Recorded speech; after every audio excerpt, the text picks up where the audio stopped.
The footy might stop with the final siren, but with ABC AFL, the conversation keeps rolling. Get ABC AFL Daily Podcast with Premiership coach Paul Roos alongside Corbin Middlemass, Ben Cameron and Poppy Penny. From walking on thin ice to dancing on the mountaintop. It's your daily footy conversation. Find it on the ABC Listen app. You're listening to the 2025 AFL Premiership season on ABC Sport. AFL. On ABC Radio. On digital. And on the ABC Listen app. Look for the AFL button. The Tigers have come crashing down to earth in recent weeks with a couple of heavy losses by a combined margin of 154 points in the last fortnight. They're trying to recapture some of their MCG success from the opening week of the season against Carlton. They're back at the home of footy today against a team who has happy memories here in the Brisbane Lions. Their recent record at the ground not too bad after a prolonged drought before that, and it's their first appearance here at the G since the last Saturday in September. A happy one for the reigning premiers. They come up against last year's Wooden Spooners. Let's hope the contest is a little closer than what it appears in prospect. The Brisbane Lions in town to take on Richmond. As Saturday footy continues on ABC Sport, Corbin Middlemass with you at the MCG. There is no late change here. Jacob Bauer is the sub for Richmond, and Will McLaughlin returns and is the sub today for the visitors. Ben Cameron's here in commentary to call the footy with me. Hello, Ben. Hello, Corb. Does it get any better than this? Bright blue skies, sunshine beating down, not too hot. The home of football, our cathedral to football. It is fantastic to be here. Richmond trying to rebuild it from the studs up. If they need inspiration, they only need to look across at their opponents today, because Brisbane have done it and they've reached the summit, winning the GF last year. So I'm looking forward to it today. Great dynasty not too far in the rearview mirror for Richmond fans, and it buys them a little bit of equity as well as they undergo this rebuild. Our premiership pair in the second row on a glorious day at the MCG, the Essendon premiership player Adam Ramanaskas. Hello, Ram. Yes, good afternoon, and it's a successful afternoon. I had my middle son's basketball grand final, so he got the chocolates and... Congratulations. And yes, I was the stand-in coach as well. Oh, great to have you with us here today, Rick Pitino. Yeah, correct. Championship coach and premiership player. It's been a successful start to the day. So, but you know, look, stranger things have happened at the MCG, and the Tigers, look, as much as we thought they were going to be the easy beats, they've been okay. Like they've competed in periods of the game, and I think that's what will please Adam Uze, but Brisbane, really, they just need to come in and get the job done. Richmond won the Wooden Spoon last year, but it was the first time since 1976 that the Wooden Spooners actually beat the minor premiers. They beat Sydney last season, That's right. so can they beat the reigning premiers here today?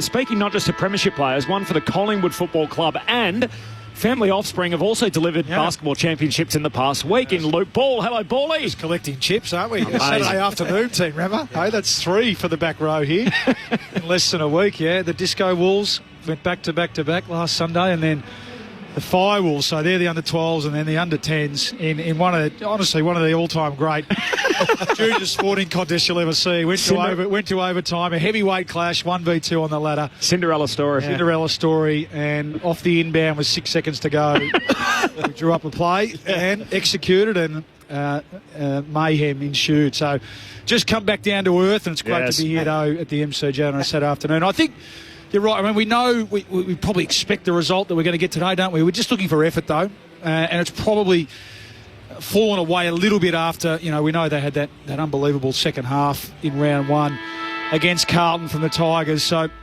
that's what their supporters have come along to see today. We know they're looking for green shoots. We know where they're looking for some things to look forward to from these young, talented players. And on the other side, you'd think that the reigning premier would relish getting back out here. Yeah. At the MCG on a beautiful Saturday afternoon. They got 18 premiership players in today, the Brisbane Lions, to take on the Tigers. The fifth member of our team, I haven't checked to see whether he's had family members win a basketball championship this week, but Razor Ray Chamberlain is with us again on the boundary this afternoon. G'day, Ray. Good afternoon, lads. You'll come as no shock that no one in my family has won anything in basketball. We're a diminutive crew, but I want to pass on my congratulations to Rammer and Bawley. Winning's their business. I'll tell you what else I saw coming down here today, guys. MCC Stuart Fox had boots on the ground overseeing security measures. smooth transition for everyone making their way into the ground today, and it is magnificent down here. Not even a zephyr to speak of wind. Thanks, Ray. We'll come back to you throughout. So just repeating, no late change. Bauer is the sub for Richmond and McLaughlin for Brisbane. How close can they get, lads? Well, give me a number. Anywhere within 6 goals. I think they've done a good job. Great, 6 or 7 goals. Here we go. The battle of the big cats, the wooden spooners and the premiers from last year. It's Richmond and Brisbane on ABC Sport. You're with Ben Cameron. McInerney wins down the opening tap. Taranto gets it. Turns over his handball. Neil the first clearance. Driving ball for the Lions inside 50. Vlosten goes up a lot of it. Drops the mark. Broad's there to mop it up. Handball away to Taranto. Spins into trouble. And they pile on. A ball upcoming, 45 out from the attacking goal for the Lions. Slow starters, obviously, the Lions. If any chance of Tigers, they need to jump them here early, try and get off to a good start. The Lions have been slow out of the blocks the first 3 games this year. Umpire puts it aloft. Nankervis wins it down, and we're going nowhere. Umpires Fisher, Flair, Birch and Jones in charge of this one today in the MCG Sunshine. We double check those, just no late changes. Up it goes as Day wins it down towards Berry. Got a hand pass away towards Campbell for Richmond. Hand pass to Taranto. Hurried kick in the middle of the ground. Andrews keeps it in front of him. He's tackled and taken down. Says keep rolling. Throw a blanket over 15 of them here, and Answorth eventually locked up. Richmond home game, so all in black with the yellow sash. And of course Brisbane, as they do in Melbourne, paying homage to old Fitzroy. The white shorts, the red jumper with the yellow lettering, the yellow line and the blue chest. Down it comes towards Short. High up and under, same spot. Dunkley extracts it eventually to McCluggage for the Lions. Handball away to Bailey. They're going in reverse, but it turns out okay. Kicks it to Zorko, full stretch. Just got fingertips on it. Recovers. Handball to Wilmot. Hand pass back inside to Zorko with the yellow Sharon in the bright sunshine. Kicks to full forward, and Archie bursting up, takes the mark. A man who was so good on grand final day and also in the prelim on this ground, and he's got a chance to kick the opener. Well, that's what can't happen for Richmond today, where Zorko gets one, then he gets the second one. He started the season off in red-hot form, Dane Zorko. So Richmond have got to be onto that. We've got McIntosh going to McCluggage, and someone needs to stop Zorko. Archie skips in. Archie goals. Bless him. He's got the opener of the day. And the Brisbane Lions, 1 straight 6. Richmond yet to score. A perfect way to start. 2 minutes in. The Lions with the opening goal. Yeah, good call, Rammer. And it is a watch. Just this inexperienced Richmond forward line, particularly those high half forwards, getting caught too high up the ground, getting sucked into the play. It's just going to feed into those smart Brisbane half-back flankers. That time all got involved. Zorko, Wilmot got involved and set him up with the 1-2. And if Dane Zorko's kicking the ball inside 50 for the Lions today, that spells trouble. One of the best starting sides last year, Brisbane. 23 winning opening terms last year. Lost just 4 of them. Great to see Oscar McInerney back on the MCG. Yeah. Of course, after what happened late last year. What a man he is. Big O. Jumps into Nankervis here. Wins down the tap for Neil. He gives it to McCluggage. Lions in possession. Dunkley to Neil. Under the pump there from McIntosh. Gets rid of it to Dunkley. Hooks a snap to half forward. Levi Ashcroft goes up. Can't take the mark. And the Tigers arrive. Hoppers onto it. Half-back flank. Might have just thrown it out. There's a whistle on the play. Oh, yeah, called for a little throw there. So the free kick will go to Berry. Half forward for Brisbane.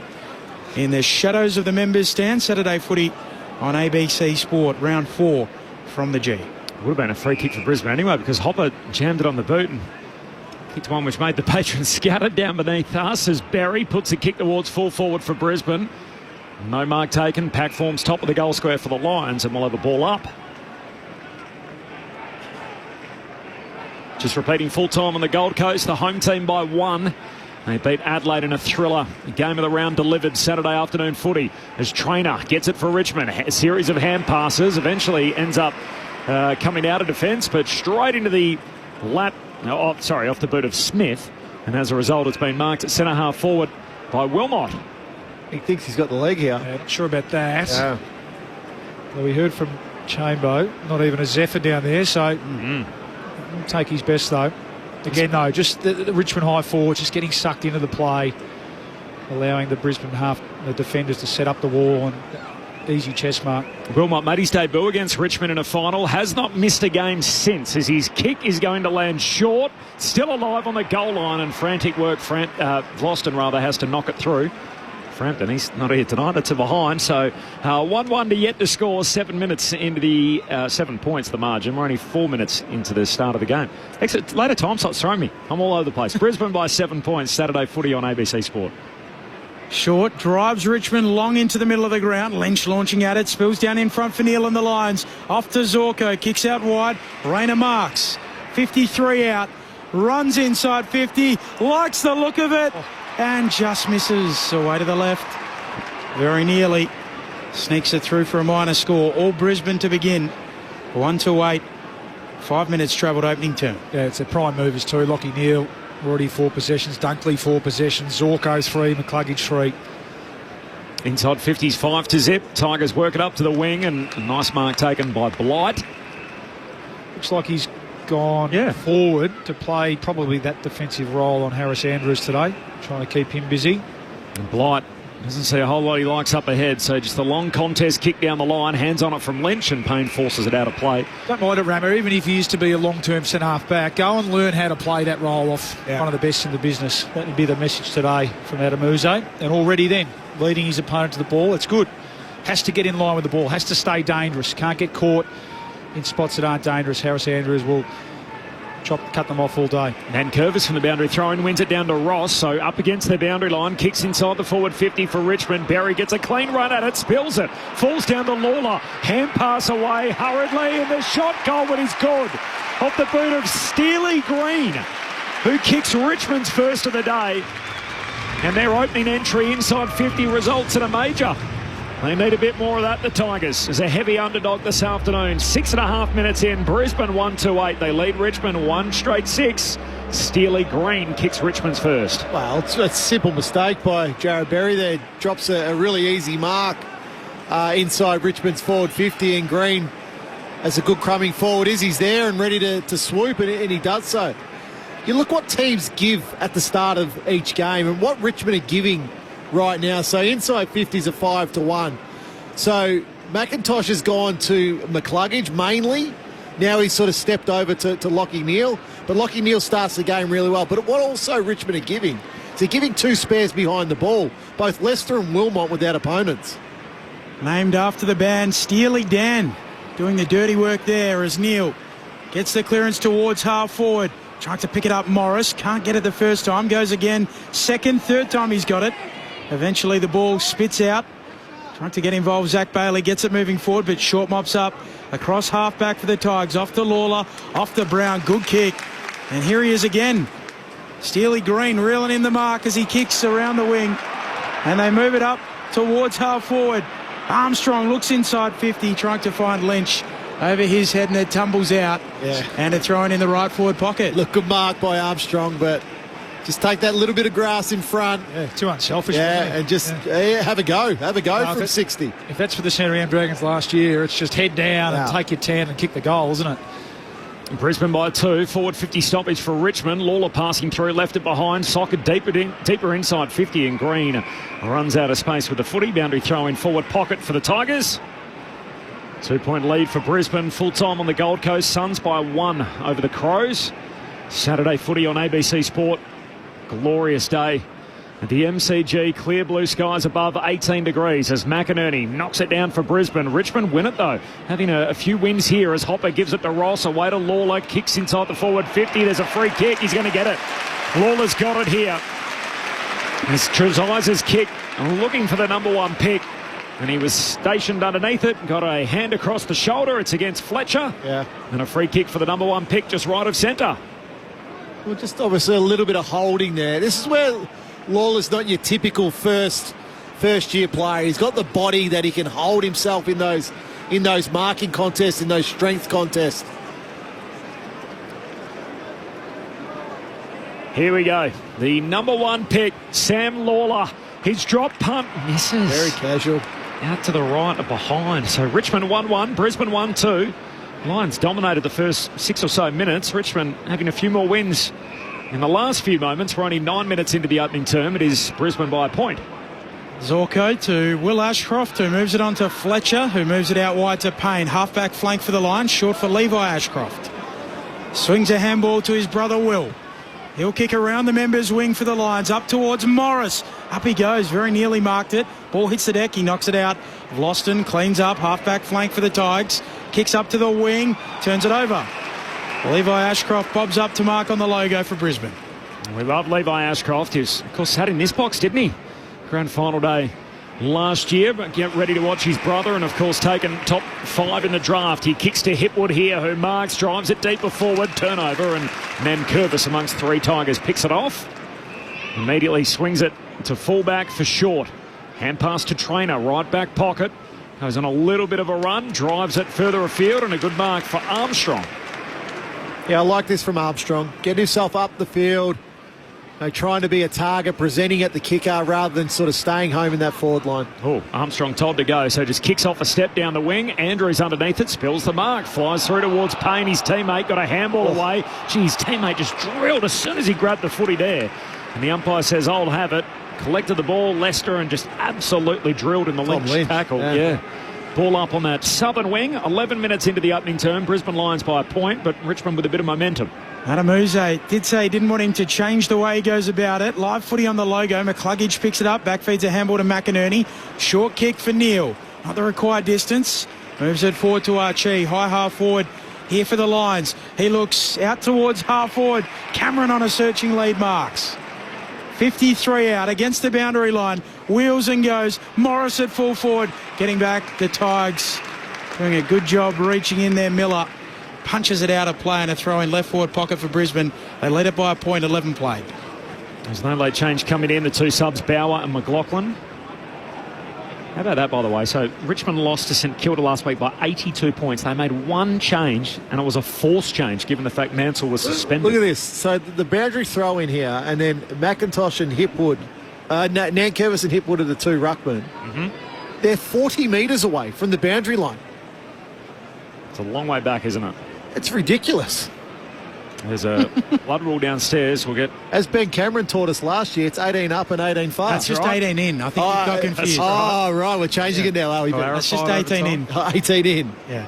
Suns by a point over the Crows. Full time earlier today. 1 point margin at the moment here. Brisbane lead it. And Curvis wins it down. Will Ashcroft tackle without it, surely. Hump circle says, not all good. Richmond win it. Comes out the Tigers' way, and the kick out of defence from Hopper. Up towards half-back. Lynch competes. No mark. Spills down towards Lawler. Tackled, dispossessed. Payne scoops it up. Handball to Levi Ashcroft. He gives it away to Wilmot. Kicks coming back inside the forward 50. It's a high up and under. Neal's down there trying to work his way to the front, and Miller knocks it out of play. Boundary throw in half forward for Brisbane. I'm not sure Lockie Neal's got the hops. He wasn't going to leap over the back, was he? He didn't get too far off the ground there, Bolly. No. He's not known for his aerial prowess. He loaded a ground player. Got plenty of space at the moment out there. That's what he does have at the moment. Couldn't jump over a jam tin. Lockie Neal, unfortunately, as Nankervis palms it down to the front. We're not going anywhere. They wrap him up. Ray Chamberlain. Yeah, Nick Floston just made his way to the bench. Left knee having a bit of attention to it, so we'll keep an eye on that and see how he goes. Lions leading by a point. 13 minutes played opening term. Saturday footy on ABC Sport. Another ball up, just inside attacking 50 for Brisbane. Hipwood wins it down, but straight to Hopper. Thompson Dow gets it back to Hopper. Hopper tumbles a kick up the wing. The Lions have the numbers. Andrews right on the centre line, off to Fletcher. Kicks inside the forward 50. Archie, the target, knocked away from him. Cameron coming through at pace, couldn't trap it. Falls through to Brown. He's locked up. Good tackle, Dunkley. Ball up. Centre half forward here for the Lions. Well done, Luke Trainer. And the early start to his career, obviously, but just like the way he goes about it. Really cool head. Good decision maker. McInerney grabs it out of the ruck, kicks deeper forward. Morris, the target, juggled effort. He's got it. Plain in front of Broad. That's McInerney there. Strength out of that ruck contest. Grabs the ball. He's good at that, isn't he? Brilliant. Well, and he's been threatening too. Logan Morris. He's got his hands to 3 or 4 already this quarter. Hasn't been able to clunk them that time then. Even then it wasn't a clean grab, but gets his opportunity here. It's the last time you had a crack at a jam tin, Benny. That was a nice drive-by. Logan Morris, the youngest member of Brisbane's premiership team. He moves in, he's dropped, punt, he's good. He looks the real thing. And all of a sudden, the Lions have 2 of the first 3. So 2-2-14, Richmond 1-1-7. We're 14 and a half minutes into the opening term. Lions by 7 points. Any retort, Ben, or you're out? We actually tested my vertical leap at Gather Round last year, and Mick was very impressed. He had low expectations, I think it's fair to say. Adam Ramanauskas, Luke Ball on ABC Sport, Brisbane by 7. Well, inside 50s at 10-2 at this stage. So we're 14 minutes into the game. So Brisbane probably not making the most of their opportunities at the moment. That's because Richmond are dropping 1 or 2 back. So I mentioned earlier that they're allowing a Harris Andrews to sit behind the ball, a Darcy Wilmot to sit behind the ball, a Ryan Lester to sit behind the ball. So Brisbane are going to have a lot of inside 50s today. But then the key to that then is how they then execute inside forward 50, how they deliver the ball to their forwards. Brisbane leading by 7 points back in the middle. We're underway, and we're going to get a free kick in the middle. Going to go the way of Dunkley. The Brisbane Lions gives it off to Froggy Lester running by. High kick inside attacking 50, looking for a mark. Morris can't take it. Hipwood loses it. Coming through McCluggage. He's dispossessed. Ball spits out to Hipwood. To Will Ashcroft. To Berry. Kick smothered. Ricochets into the pocket. Live footy for Logan Morris. Comes out. And short with the clearing kick. There's a whistle. It will come back. And the free kick will go the way of Nathan Broad in the back pocket.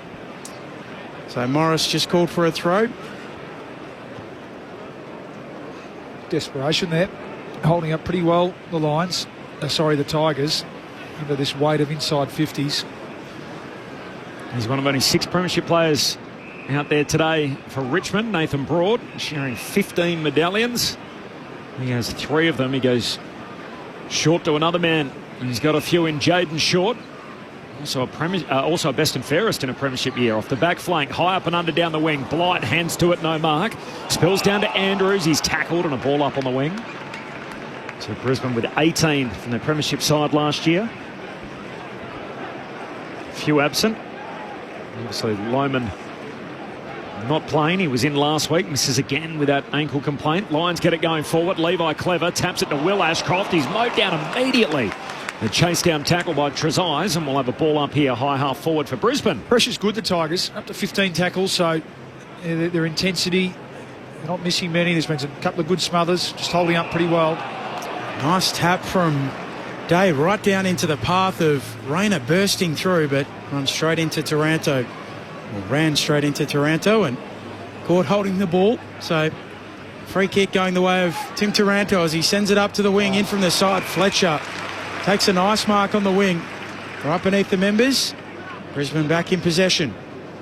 Wants to look corridor. Kicks into the middle of the ground. Good kick for Wilmot. Wilmot thinks about chipping it over the top. Instead goes out wide. Reville. Bruce. Give it the big Bruce chant as he kicks forward of the wing to Hipwood. There's going to be a downfield free kick. It'll go inside 50. Oh, wow. And the free kick will go to Zach Bailey. going to Zach Bailey, yeah. I think it's against Nick Floston, which would be disappointing if that's the case. He turned around and was clapping in the direction of Nick Floston, Zach Bailey, so pretty happy with something there, and he's ended up with the free kick. No, sorry. Apologies to Nick. Tom Brown. Tom Brown, yep. Well, they don't need to be giving out too many gifts today, the Tigers. So directly in front, 40 metres out, Zach Bailey steers it through and says, breaking news, that's a goal, Tom Brown. 3-2-20 plays 1-1-7, 18 minutes into the opening term. Saturday footy on ABC Sport. Did you get a look at it, Ramo? Nah, I'm just waiting for a replay to see why. And I don't know why you're holding sort of 70 metres off the ball, really, if you're Tom Brown. There's just absolutely no need to do that. Brisbane took the mark, true centre wing, and it's nearly a kick and a half into where that free kick was given. So yeah, we haven't seen the replay yet, but yeah, it's just you're right. Like Ballie's exactly right what he says. They can't be giving him away today, Rich. They can't afford to be giving him away today. That's what's that? 12 inside 50s now to 2 in this first quarter. He's had a good start to the year, Zach Bailey. He looks in really good form. Goal in every game so far from the restart. McInerney wins it down. Neal's hand pass picked off. Taranto handball away to McIntosh. He lost it in the tackle. Dunkley to Rayner by hand. Another turnover to Campbell. Kick smothered. Still there to be won. Dunkley slides in for Brisbane. Got it out towards Rayner. Hand pass to Wilmot. Now it's out of the centre square after all that. Fletcher breaks it up on the wing. No, it spoils the mark from Trezise. Handball to Berry. Now to Neal. The two-time Brownlow medalist Clever kicks back inboard. And Will Ashcroft. That flowing mane, the young cub for Brisbane, as he gets the long kick inside the forward 50. Good mark, Blight. Getting back inside the defensive arc and takes a powerful pack mark. It's a terrific mark, wasn't it? Yeah. He was excellent in the first half against Carlton and then cramped up in the third quarter and they ended up subbing him out. But yeah. Big boy, 196. He had full body cramp that night. That's right. Yeah. To Vloston, he goes short to Miller. My favourite stat at the moment about Jacob Blight is he had a jumper change in the off-season. He went from number 51 to number 46. Big change. Only 5 lockers down. He's working his way down. I mentioned that in the first game of the year, and both Mark Murphy and Brett Delidio said, I think they'd rather keep the 51 than go to 46. As the footy on the wing, and Brisbane are going to win it back as Leicester gets a hurried kick forward for the Lions. It's a turnover. Thompson now has it, gives it off to the run of Taranto, kicks up to half forward, trying to get it to Trezise, spoils it down, does really well. Smith picks it up, kicks to full forward, getting back, Payne there for Brisbane, takes the mark at fullback. Now kicks laterally out towards Berry. Half-back flank, gathers on the bounce, gets around a couple. Now looks infield, short kick for Neal. Neal sweeps a handball to Zorko. Zorko stabs it into the middle for Brisbane and finds McInerney. McInerney gives a hand pass. It's a little late, but got it to Zorko. Works out okay. Hand pass to Will Ashcroft, the Norm Smith medalist, through the middle of the G. Kicks it on the run and shows us what he's capable of. He's an emerging superstar, Will Ashcroft, the youngest Norm Smith medalist in the AFL era. 4-2-26 the Lions, Richmond 117. Time on in the opening term, Saturday footy on ABC Sport. Good transition, great transition. Really, it was the poor entry, wasn't it? It was the rush kick. Who was it? I think it was young Seth Campbell here at half forward for the Tigers. Had more time. He just bombed away without looking, straight into the arms of Jack Payne, and from there the Tigers didn't see it. Smart bit of play from Jared Berry, just to cut back inside, bring the ball back inside. Lockie Neal involved again. Big Oscar, he didn't want to give it, did he? In the end, he did. And, gee, Will Ashcroft, what a star he is. You talk about time and space. Just watch him. He's just perpetual motion. Will Ashcroft, always moving into space. Such a smart player, and that time was a terrific finish. Bounce back in the middle. McInerney slapping it down. Hoppers onto it quickly. He's just buffeted off his kick for Richmond. Out to the southern wing it goes. Bad bounce for Campbell. Reveal comes in, puts some pressure on Campbell. He goes back in, Seth. Can't win it out. And now Reveal. He's got it underneath him and a ball upcoming. Ray Chamberlain.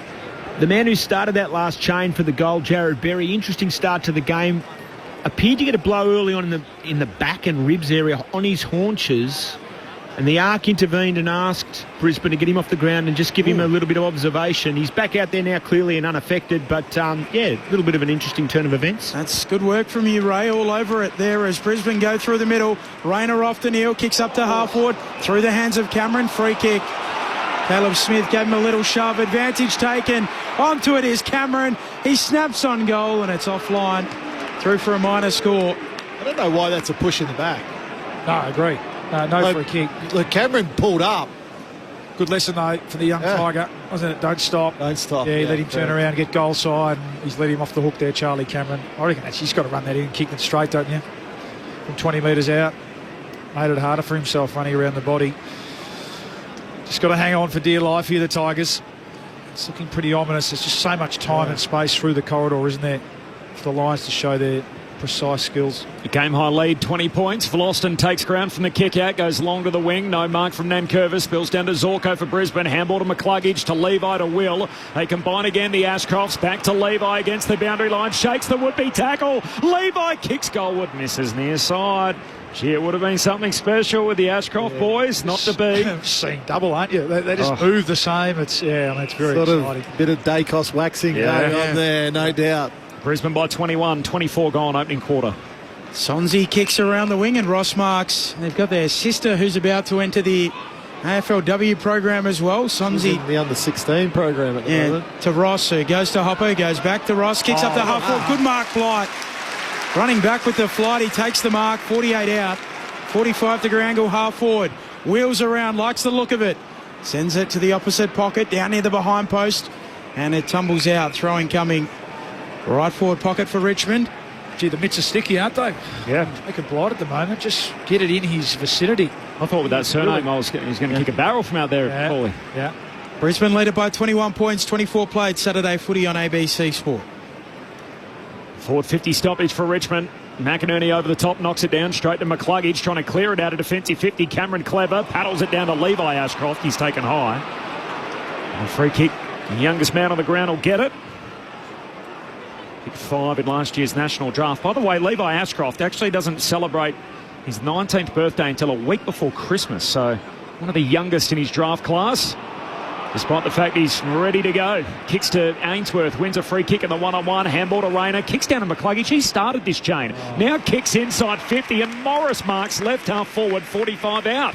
Well, I know you can't tag them all in terms of this midfield, but I think it's time. I mean, I'm looking at Richmond. One area they do have a bit of experience. I mean, they've got a few premiership defenders, we know, but I'm looking at Hopper and Taranto here. They're just getting led a merry dance. Yeah. Lockie Neal, Hugh McCluggage, Will Ashcroft, Josh Dunkley. They're having a day out at the moment, and they're not going to have a bruise on them at the end of the game at this rate. Logan Morris hadn't debuted this time last year. He's now a premiership player. He searches for some extra distance and misses to the left. Behind, so 3 in a row the behinds for Brisbane. They move to 4-5. Richmond at 1-1. 22-point lead for the Lions. 26 travelled opening quarter. Saturday footy on ABC Sport already today. The Suns beat Adelaide by a single point. Loston brings it in, goes short to Jaden Short, who kicks a high long ball up to the wing in Brisbane. They're all over it. McCluggage to Morris, kick inside 50. A turnover. Mark taken by Banks. In the back line for Richmond, goes laterally off to Brown, who looks up towards the wing. His kick, a good one up to Banks on the members' wing. Feeds the forward handball to the runner Broad. Tigers working it down the members' wing. Loops a handball to Vlosten. He kicks to half forward, can't find a target. Zorko's there for Brisbane. A little fumble allows in Layla, or Lawler rather, and then White has to come in and pick it up. Handball away to Green. Kicks inside the forward 50. They're queuing up and Campbell takes the mark. Left forward pocket. He'll have a look from 20 out. Well, it's a fumble by Dane Zorko, and we don't say that too often, but if he takes that ball cleanly, it's probably Brisbane going inside their forward 50. Here we go. Campbell snapping across the body. Needs to bend it back. He does and flips the run of goals. So 3 in a row for Brisbane, and that run finishes here as Seth Campbell goals. So 27-minute mark of the opening quarter, and the Lions by 16 points. 4-5-29, Richmond 2-1-13. And Seth Campbell, by the way, best first-year player last year. He's up to 8 goals in the young season so far. Well, he's got energy, I think, Paulie. So, in that role that he's playing as that smaller type forward, you need to be on the move constantly. You need to be finding holes and gaps, and you need to be getting at the feet of your taller key forward. So if not, you're easy to defend. So Seth Campbell, you can see his energy, kicks the goal there, and he's bouncing around looking for teammates to go and celebrate with. So he's having a good start to his season. He's a very good celebrator. Yeah. He's sort of might be joining the list of our best celebrators in the league. That's fine. Matt Owies is hard to beat. He's number 1. Tom Papley's high. Matt Owies' sort of annual perpetual trophy, perhaps, is... I think Papley's. The Hawks boys. Oh, you think it might be the Papley medal? Yeah. Brisbane towards half forward. McCluggage gets it to Rayner, who swings a handball wide towards Levi Ashcroft, who goes back to Berry. He'll kick long to full forward. Nankervis gets back. Under pressure off hands. Has to get a handball away. And Trezise in the back pocket. Has a little 1-2 with Taranto. Running room now for Trezise. Across the paint, a defensive 50. Short kick for Ross. We're not a super tall commentary team, but I noticed that those names we mentioned as the best celebrators all have something in common too. They're not the bigger guys. Maybe it's got something to do with that. There's a short little kicking game for the Tigers in the back 50 as Miller goes short to Hopper. Back in his old number 2 after Dylan Grimes' retirement. Good kick finds McIntosh, who takes the mark. McIntosh immediately rolls and goes. Still sporting the headband, you'll be pleased to know, as he kicks inside the forward pocket. Andrews punches it away. Picked up here by Ross, trying to spin out of trouble. Got a hand pass away to Trezise. Fumbles. Regathers. Goes all the way back to Dow. And Dow's going to retreat 35, 40 metres into the back half and finds Miller. Honestly, Richmond fans. I mean, that is just... I mean, okay, they've maintained possession, but they've given up 120 metres. And footy these days, it's so much about field position. Brisbane by 16. Taranto off a step, kicks inside 50. Arriving late, Lynch brings it down to ground level. Into the muck it goes, and a ball up. His name Curvis is quickly tackled in the sunshine of the MCG. Umpire puts it aloft. Nankervis taps it down for McIntosh, gets it on the boot, tumbles it towards goal, bouncing ball in the goal square. Blight gathers. He's tackled in the pocket. And another ball up, deep in this left forward pocket here for Richmond. Kicked the last goal of the game through Campbell. They trailed by 16. Jacob Blight playing up front today for Richmond. As Nankervis and McInerney share it. McInerney tries to clear straight to Taranto. Turnover, makes him pay. And Tim Taranto hooks it through to make it a couple on the bounce for the Tigers. And the Tigs right back in this game. Brisbane by 10 points, 4-5-29. Richmond moved to 3-1-19. 31 gone in the opening term. And it was only 5 minutes ago where we feared for the contest. All of a sudden, Richmond right back in it. Saturday footy on ABC Sport. Yeah, good response. And I mentioned those more senior Richmond midfielders, and it's been them. It's been Jacob Hopper. He's up to 8 possessions. It's been Jaden Short. He's had 7. And that time, Tim Taranto. So he's had 9 possessions, 2 clearances. But he has to keep pushing forward like that and testing these Brisbane midfielders the other way. Making them, letting them decide if they want to defend or not, really. We know that. We know how good they are with ball in hand. But like any good midfield crew, you have to test them the other way. So, okay, it was a mistake from the clearance from McInerney, but good enough to pounce on it and get them back in the game here. Here's Hopper going to that goal kicker, Taranto. He sends it out wide to half forward for Richmond. Campbell halving the contest. Runs out of room. And a throwing coming high half forward for the Tigers. Just on that. First goal of the year for Tim Taranto. Only kicks a goal every couple of games over his career. 5 Brownlow votes for him last year. Equal most with Shea Bolton of any Richmond player. Wow. So not a lot of Brownlow votes as McInerney takes it out of the ruck, gives it to Dunkley, kicks around the southern wing for Brisbane. Up to a contest. Morris halves it, then wins it at ground level. Morris goes back by hand to Levi Ashcroft. Hurried kick down to half forward. Neal and McIntosh in a one-on-one. Ball slips through. Neal almost got a second play on it, but Hopper cleans it up. Handball away to Vlosten. High up and under. Still not out of dangerous area. And Miller just comes through in a pack of 4, picks it and says, I'll have it. Hurried kick forward. Blight the target. They all run underneath it. There's a free kick. It's going Richmond's way. Advantage applied. The Tigers inside the forward 50 through Armstrong. 2-on-1 for Lynch. Archie's back. Takes the intercept mark. That was really good by Harris Andrews. And Kel Archie, with the last touch of the quarter, do you want to extrapolate on that, Rab? Well, Harris Andrews easily could have just taken the contact from Tom Lynch and fallen it, but he protected Archie coming in for that mark. Otherwise, Tom Lynch would have marked that ball. Well, and he just got his body in between Lynch and the ball. He's really, he does that so well. We know that. And I agree with Lee Fisher there. The argument from Tom Lynch, he doesn't have to let you have a run and jump at the ball. He got his body in the way and allowed Archie to take the intercept mark. But a good little 5-minute patch there for the Tigers. Yeah. Lynch without a touch in the quarter. It is quarter time here. Brisbane by 10 points. 4-5-29. Richmond 3-1-19. The goal kickers for Brisbane, we got 1 each for Archie, Morris, Bailey and Will Ashcroft, while for Richmond, Green, Campbell and Taranto, their goal kickers. Just on Callum Archie getting back and taking that offensive mark, it was highlighted by Adam Simpson during the week on Fox Footy about just the defensive work Cal Archie does and how he slides back to help the Brisbane defence, and we saw it then again. Yeah, got a intercept mark in the goal square at one end and kicked a goal to start proceedings at the other. Saturday footy on ABC Sport already today. The Gold Coast 13-13-91 beat Adelaide 14-6-90. A 1-point thriller, some hot button umpiring decisions and the waning moments that I'm sure will be analysed in depth during the week. But we've got our first 1-point result of the season so far in round 4. It's the 5th game to be decided by a goal or less. And it is a win for the Suns by a single point over Adelaide, two teams which are setting a cracking pace early in the new season. This is Saturday Footy on ABC Sport. Back with the thoughts of Rammer and Bawley next. Monday night. Racing forward, edge of the box, the shoots right footed. What a strike! The Matildas are back. What a goal! Catch every minute on the ABC Listen app. This is the 2025 AFL Premiership season on ABC Sport. Here we go, the battle of the big cats, the Wooden Spooners and the Premiers from last year. It's Richmond and Brisbane on ABC Sport. Hand pass back inside to Zorko with the yellow Sharon in the bright sunshine. Kicks to full forward and Archie bursting up, takes the mark.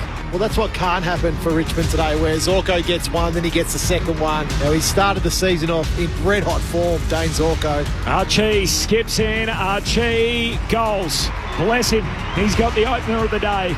Kicks inside the forward 50 for Richmond. Berry gets a clean run at it, spills it, falls down to Lawler. Hand pass away hurriedly, and the shot goal, but is good. Off the boot of Steely Green, who kicks Richmond's first of the day. McInerney grabs it out of the ruck, kicks deeper forward. Morris, the target, juggled effort, he's got it. Plain in front of Broad. Logan Morris, the youngest member of Brisbane's premiership team. He moves in, his drop punt is good. He looks the real thing. There's going to be a downfield free kick. It'll go inside 50. Oh, wow. And the free kick will go to Zach Bailey. Is it going to Zach Bailey? Yeah. Well, they don't need to be giving out too many gifts today, the Tigers. So directly in front, 40 metres out. Zach Bailey steers it through and says, breaking news, that's a goal, Tom Brown. Got it to Zorko, works out okay. Hand pass to Will Ashcroft, the Norm Smith medalist, through the middle of the G, kicks it on the run and shows us what he's capable of. Handball away to Green, kicks inside the forward 50, they're queuing up and Campbell takes the mark. Left forward pocket, he'll have a look from 20 out. Here we go, Campbell snapping across the body, needs to bend it back, he does, and flips the run of goals. There's then Curtis and McInerney share it. McInerney tries to clear straight to Taranto. Turnover makes him pay. And Tim Taranto hooks it through to make it a couple on the bounce for the Tigers. This is ABC Sports coverage of the AFL. On your radio ABC Sport Digital. and on the ABC Listen app. The Tigers hang in the fight. It is Brisbane by 10 points at quarter time. Luke Ball and Adam Ramanauskas on ABC Sport. Well, we mentioned about the 20-minute mark of that quarter, Rammer, that it was all lines and the way the game was sort of panning out. There was so much space out there for the classy Brisbane mids to get to work, and their precise ball skills were cutting the Tigers up. But they didn't really hurt them on the scoreboard with that dominant inside 50 count, 19 in the end to 8. And look, they are still working their way through the post-Joe Danaher era, aren't they, in terms of that forward half. Logan Morris, we know, only a young player. Eric Hipwood, still finding his feet a bit this year. Callum Archie bobbed up for a goal. Zach Bailey has started the year really well, and then Cam Rayner sort of in and out as well. So for all their dominance through the middle part of the ground in that first 20 minutes, they didn't really hurt Richmond enough and capitalise on the scoreboard. It just allowed Richmond to have a good little 5 or 6 minute patch there, and it was led by their more experienced midfielders in Taranto and Hopper, and of course the Big Nank in the ruck, and a few little mistakes. Let's be honest, Brisbane. And it just seems that in this first month of footy, the Lions, and that can often be the case with the reigning premier as well. They're just getting a bit of the rust out. They're just doing enough to. I mean, the last couple of weeks they've had to put their foot down and come from behind, but just get the sense that that Chris Fagan will have an eye out for any sort of complacency today.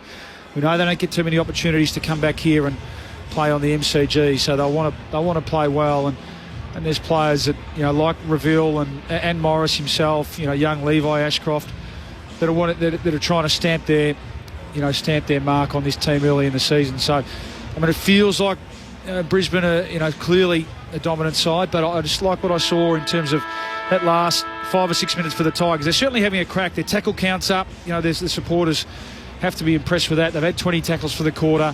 There's been some good smothers and 1% as well. I like the Blight move. I mean, Harris Andrews hasn't taken a mark yet, so that's an early win for the Tigers. But they just need to tighten up through that middle of the ground, because we know if that Brisbane midfield is allowed to play with that freedom as the game goes on, you feel like that'll cause maximum damage. 10-point lead for Brisbane. The thoughts of Luke Ball on ABC Sport. Checking with you, Ram, in just a moment. But, yeah, first of three, Bally, games that they get here. So it's not a lot for the reigning premiers. Once in May, once in August. A 10-point lead for the Lions. First game at the G since the last Saturday in September. As McInerney's getting a free, no one stands the mark. So ruck infringement, and immediately Brisbane go forward. Kicks to full forward. Morris arriving late, no mark. Will Ashcroft knocks it on, but straight to Trainer.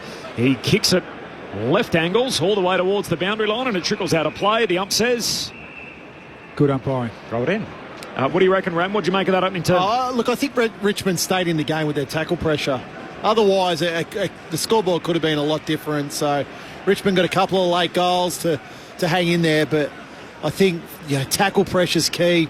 Continually pressuring the opposition for the Tigers will keep him in the game. McInerney wins the tap down, getting involved. Taranto, his handball straight to Neil, who dribbles it to half forward, bouncing ball. And quickly... You mentioned Logan Morris there in that little short pass. So Nankervis drops back in the free kick. Logan Morris has got to charge through there in the marking contest to put some level of body onto Nankervis to make him earn it. From the ball up, McInerney punches it inside 50, but getting back broad for Richmond. Hooks a kick around the boundary line up towards a contest. Green can't take the mark. Down at ground level, Neil. After Reville. Goes back to Neil, who goes back to Payne. He'll stop prop and kick inside 50. Reaching up, the mark taken by Morris. 40 metres out, 45-degree angle right-hand side. He is long and lean. He has those... Go gadget arms, doesn't he? Well, he's getting the contest too. That's what I like about him. Okay, and it hasn't all worked yet this game, but I mean, that's just a one-on-one win, isn't it, against an experienced defender, a premiership player, and Nathan Broad. Yeah. Really good win. Played in a flag in his 19th game after that incredible round 8 debut, and he's got 2 goals here today. Logan Morris with the second. Brisbane the first of the second term. 5-5-35. They lead Richmond 3-1-19. 2 minutes into it. Saturday footy on ABC Sport. And you like that from Morris because the contest before, he has an opportunity to legally put some physical presence into the game, and he chose not to on that occasion with Nankervis. But here, it's just a really strong mark. Lachie Neale involved there with a couple of handballs to get him to get space, and then Payne just really, it's a bomb kick, but Logan Morris says he's good enough to hold the space. Broad's got to be better than that. Yeah, he'd be disappointed. Yeah, he's got to be better. He's a much better defender than that Nathan Broad, where he just allow a young key forward to take that mark. Good set shot action, isn't it? Yeah. From Morris. Not a lot can go wrong with that. I like that. Runs straight, drops it straight.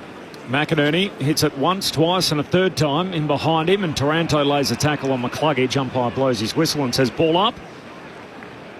Shadows creeping a little longer. Twilight fixture, yellow Sharon. After a glorious day in Melbourne, 18 degrees and blue skies as Nankervis extracts it, but straight to Neil. Hand pass away to Bailey, gives it to Wilmot. Kicks to the wing, slides through to Fletcher. Turns out okay to Dunkley. Sweeps a hand pass forward to Will Ashcroft. Short kick to half forward, and Morris has got it again. He's kicked 2 already. Looks inboard. Clever kick and puts it on the chest of McCluggage. That's perfect. Absolute perfect placement there. So you love that from a key forward. Knows he can't kick the goal. He's too far out. Turns and rolls on the right foot. And the game just opens up. So you can find plays in the middle of the 50 if you lower your eyes and you're not selfish. And Morris wasn't selfish there. He found McCluggage. He was best of field last Saturday night against the Cats. This man, Hugh McCluggage, hasn't got a score all season. His drop punt changes all of that. He goals early in the second term, and Brisbane are back out to a game high advantage. The Lions by 22 points. 6-5-41.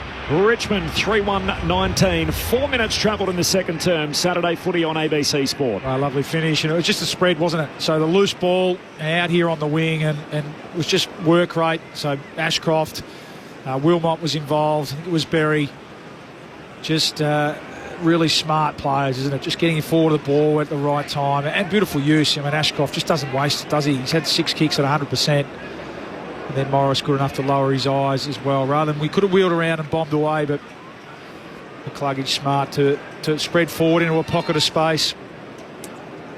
One of the 18 premiership players out there for Brisbane today. Also one of 9 players from last year who played every game for Brisbane.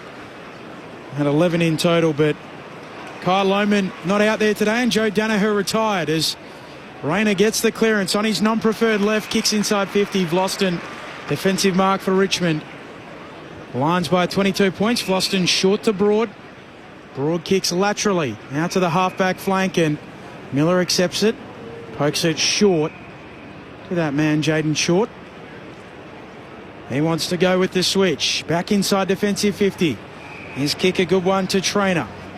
Trainer looks out towards the members' wing. His kick in between 2 Tigers. Nankervis makes it his. Dispossessed of the footy. Smith goes and wins it at ground level. Gets rid of it, and then the kick around the wing from Sonzi. Bounces once before reaching Payne, who hits up in front of Lynch. And that's the matchup. And a boundary throw in, 60 out from the Richmond goal. Sam Day without a touch in the game. Tom Lynch likewise. Big forward at either end. Really seen him at all, Sam Day. Yeah. Boundary throw in, and then Curvis wins it down, and then tackles Will Ashcroft. Got a hand pass out eventually towards McCluggage, trying to work it through traffic. As it comes Taranto's way eventually. His hand pass back in dispute. Here's McCluggage, got it away towards McInerney. He's caught with the footy, holding the ball. Free kick going to go to Ross. Between wing and half forward. Can put Richmond inside the attacking arc. Lynch works his way to the front. He's got it. Velcro for hands as it locks in there. And he'll have a look here. His first touch of the day will come at the 7-minute mark of the second term. He shoots from a 45-degree angle, 30 out.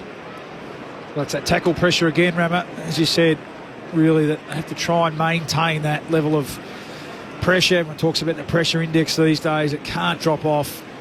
And that time it was just tackle after tackle that forced the turnover, and then great strong hands from Tom Lynch. Tom Lynch trots in, drop punt is a little narrow, just misses near side. And a great view of it from our spot next to the MCC members here at the G, and Richmond to the Ponsford stand end or the City end.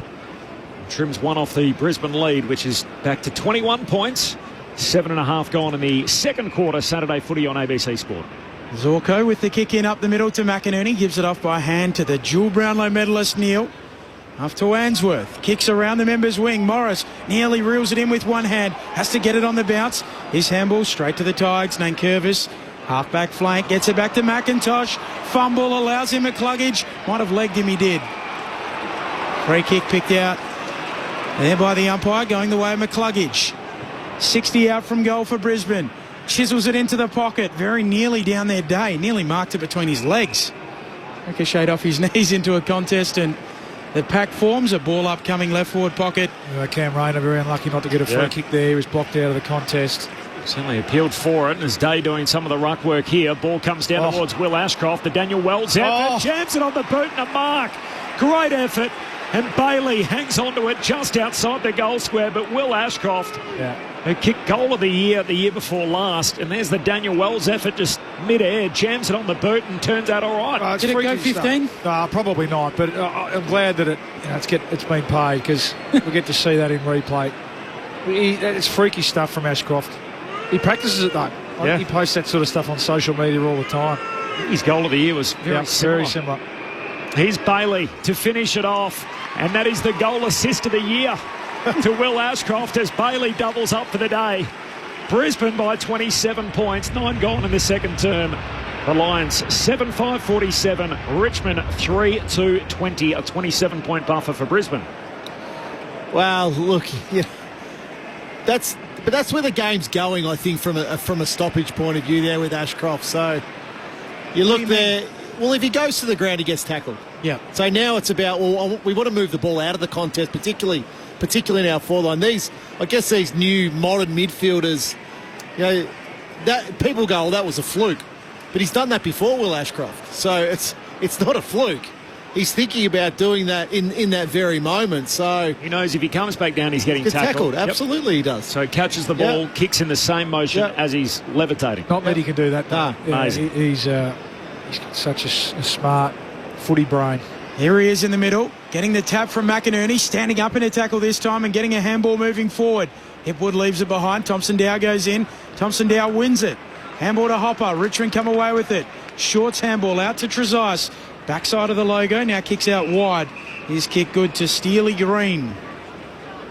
Appropriately in the green boots. Has it in front of the members. Sets it up as shallow inside 50. Payne puts his fist through it. Now to play at the elbow of the boundary line and the 50-metre arc. Brisbane Lions by 27 points. Bailey Fritsch has received a fine for rough conduct. Tunnelling. For tunnelling on Tom Stewart last night. So I think that's fair enough. Careless, low impact, body contact, $2,500 fine. In line with Redmond on Thilthorpe a couple of weeks ago. So Brisbane from the stoppage. McInerney hand pass to Neal. Kick chopped down by Trezise. Richmond win it back. Green to Dow. Hand pass to Hopper. Slick hands away to Trainer. He gets it to Hopper. All in the same spot here. High half forward for Richmond. Hopper to Trezise. Kicks laterally to Short. And a long kick in the middle of the ground finds Brown. Richmond try out the southern side. Kick towards high half forward. Finds Ross, who takes the mark. He looks to try and play on. Kicks to full forward. Turnover. I love it. Payne playing in front. Takes the intercept mark at fullback. The key defender playing in front. Jack Payne. He's had a good start to the year as well. Just hope he gets a clean run at it. I'm sure Brisbane supporters do as well. Oh, Payne to Berry. Slips through his hands out of play. So boundary throw in forward pocket for Richmond. That sort of day for Jared Berry. He dropped to one early that led to a goal and slipped over a couple of times. Just made a few blues. Lions by 27. Saturday footy on ABC Sport. Earlier today, the Gold Coast Suns by a single point hung on to beat the Crows at home. Forward 50 stoppage for Richmond. Nankervis to the front. Onto it though, Zorko. Gets a handball out. Lawler goes and wins it. Gets it to McIntosh. Immediately set upon by McCluggage. Then Will Ashcroft. Spills out to Lester. He's wrapped up. And a ball up. 20 out from the attacking goal here for the Tigers. I mentioned Will Ashcroft had done that before. He nearly kicked goal of the year. Well, he did. He kicked the goal in his first year. Slapped down by Nankervis. Clearing kick then from Wilmot beyond the defensive arc for Brisbane, and wrapped up quickly. Here's Logan Morris. A ball up on the attacking arc of 50 for Richmond. It should have been goal of the year. He did win, didn't it? It did win. Yeah, 2023. It did win. He won it. But as you always say, Ben, you say you always quote what they win. What did they win? I think a sort of serial contract for 12 months. What's the medal? The Phil Manassa medal. Oh, the goal of the year winner. As Neal soccers it through traffic for Brisbane, and Bailey just picks it up and runs away. Brisbane with a burst and speed from the stoppage. Will Ashcroft, hand pass to Rayner. Handball goes further afield. Away to Day. Hand pass back to Rayner. Front edge of the centre square. Kicks inside 50 and Bailey marks. And they were all out downhill, and Richmond didn't and couldn't go with them. And Bailey will shoot for his third at centre half forward. Well, Richmond had to push up there. Like, they had two defenders sitting back. Yeah, you could see Brisbane were going to run the ball because they didn't have a forward deep there. So, you know, Rayner was involved there a couple of times and was able to deliver the ball inside forward 50 to Bailey. But those two Richmond defenders just had to come up and put some pressure on. Zach Bailey, centre half forward to the punt road end. Richmond cheer squad trying to distract him. They're quiet now. Bailey's got 3. And Brisbane are on a 4-goal run at the G. All of a sudden, it's a new game high. The Lions by 33 points at the 14-minute mark of the second term. Brisbane, 8-5-53. Richmond, 3-2-20. Saturday footy on ABC Sport with our premiership pair, Adam Ramanauskas and Luke Ball. Well, it starts at the stoppage, doesn't it, here at half-back, and the stoppage maestros, really. Lockie Neal, I'm convinced that soccer off the ground, he meant that. I'm convinced he saw. Watch this. Bang. Just pulled it. Zach Bailey, and then drive the legs out, and you watch that. I mean, that is Brisbane at their best. Even there, the handball a little bit messy from Ashcroft, but Rayner keeps rolling forward. And Bailey, who started the chain, then pushes forward. And that's your point. I mean, who's his opponent? But they're going backwards, the Richmond defenders. Goal. So his opponent there should be able to locate him and pick him up on the way through. I mean, that's as easy as it gets from a half-back stoppage. That's training run stuff. That's what teams practice at training. 4 goals to zip in this second term, the way of Brisbane. Secondary ball up, wrapped up is McCluggage. Umpire puts it aloft, winning it down. Day for Brisbane. No clean first possession immediately. Taranto does go and pick it up, gets it out to Blight. He throws it back into the congestion. And Dunkley, he coughs it up. Kick from Trainer goes straight up and down, and Lawler drops the marker. Poor few moments, but he recovers. Handball to Campbell. Half forward for Richmond. Pulls his kick looking for Green. Punched away by Leicester. Day gets back for Brisbane. Mops up. Handball away towards a teammate back there in Andrews, who then gets a clearing kick. Richmond come up with it again. Spits out to Campbell. Runs in. Kicks his second. Seth Campbell stems the bleeding. Brings it back to 27 points. 8-5-53, plays 4-2-26, quarter hour mark of the second. Well, it's that little bit of pressure there that Richmond are able to apply to force turnover inside their forward 50. So I mentioned at quarter time, they need to keep that part of their game really sound to stay in this. Brisbane kicked the first 4 of this second quarter and look like they're running away with it, but there just breaks the momentum slightly. I was going to make mention of Sam Lawler. You haven't mentioned his name much.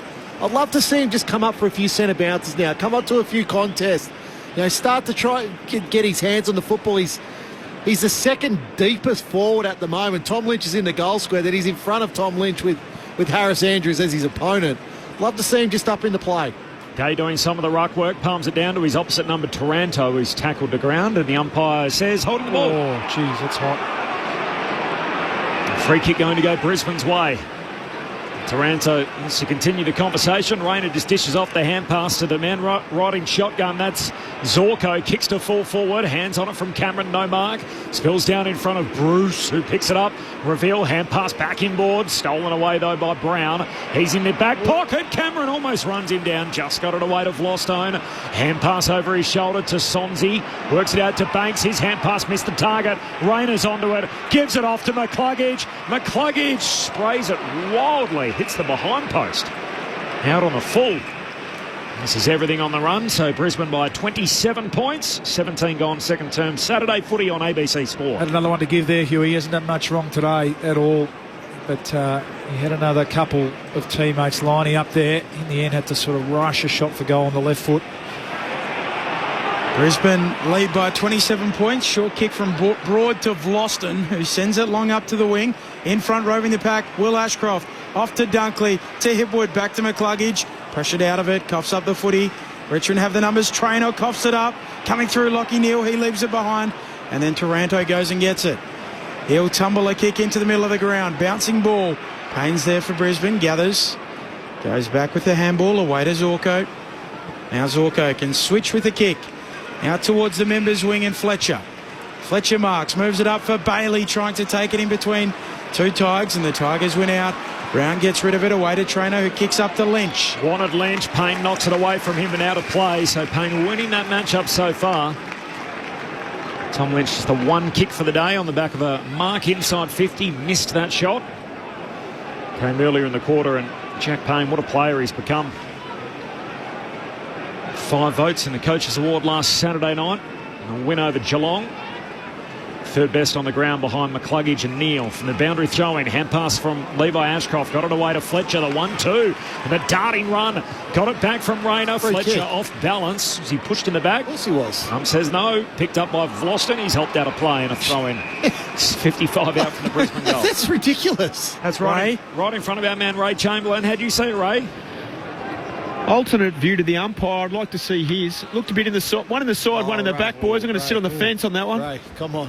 It's 2 hands straight in the back. Lions by 27. Give me a replay. 18 and a half gone in the second term.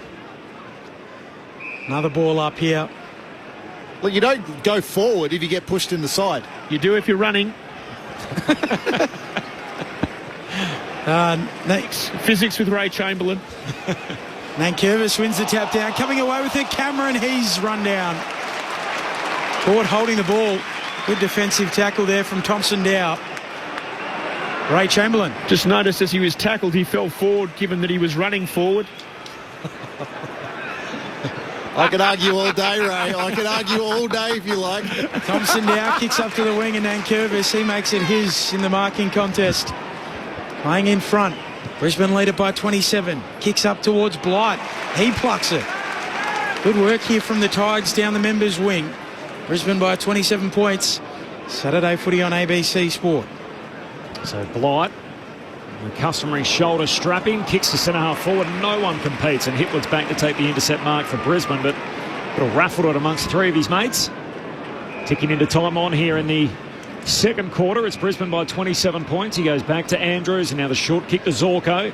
Zorko pulls the trigger long, wants Archie. Very nice work out there by Miller as he comes across to spoil and finds the safety of the boundary line. We'll have a throw in right on halfway. Southern wing, Lions by 27. Just recapping earlier today, the Suns winners by a point. 13-13 91 over Adelaide, 14-6 90. So win for the home team against Adelaide at Carrara. And Curvis taking it out of the ruck, has to try and dribble a kick away, but Dunkley pinches it for Brisbane. Handball to McCluggage, to Neal, who's backtracking, kicks poorly, straight to Lawler. Let him mop up Seth Campbell. He gives it off to Ross. Richmond are away. Taranto lobs a handball to Lawler, who gives it off. The flying shot on goal is good.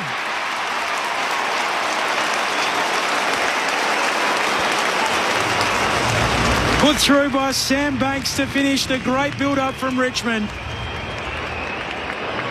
And they cut the deficit to 21 points. 8-5-53 plays 5-2-32. 21 minutes into this second term. Saturday footy on ABC Sport.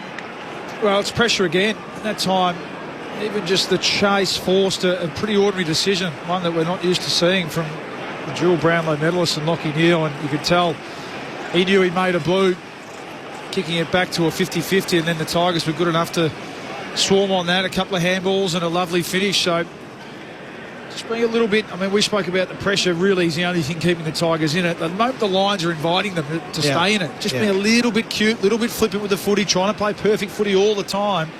Sometimes you've got to understand or accept that the opposition's bringing heat here. We're just going to go back to basics, take the yards, get it forward.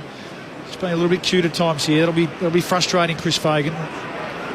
Wilmot off the square, trying to get a kick going forward. It was smothered, falls down towards Dunkley.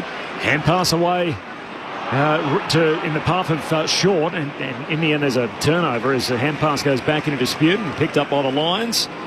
Neal with a hand pass and away in all of that. Morris now kicks to full forward, competing Archie, no mark, falls down to Day, he's tackled. Pack develops behind him, says I'll have it, and the ball up full forward for Brisbane. 21-point lead for the Lions here as we tick towards half-time. Time on in the second term.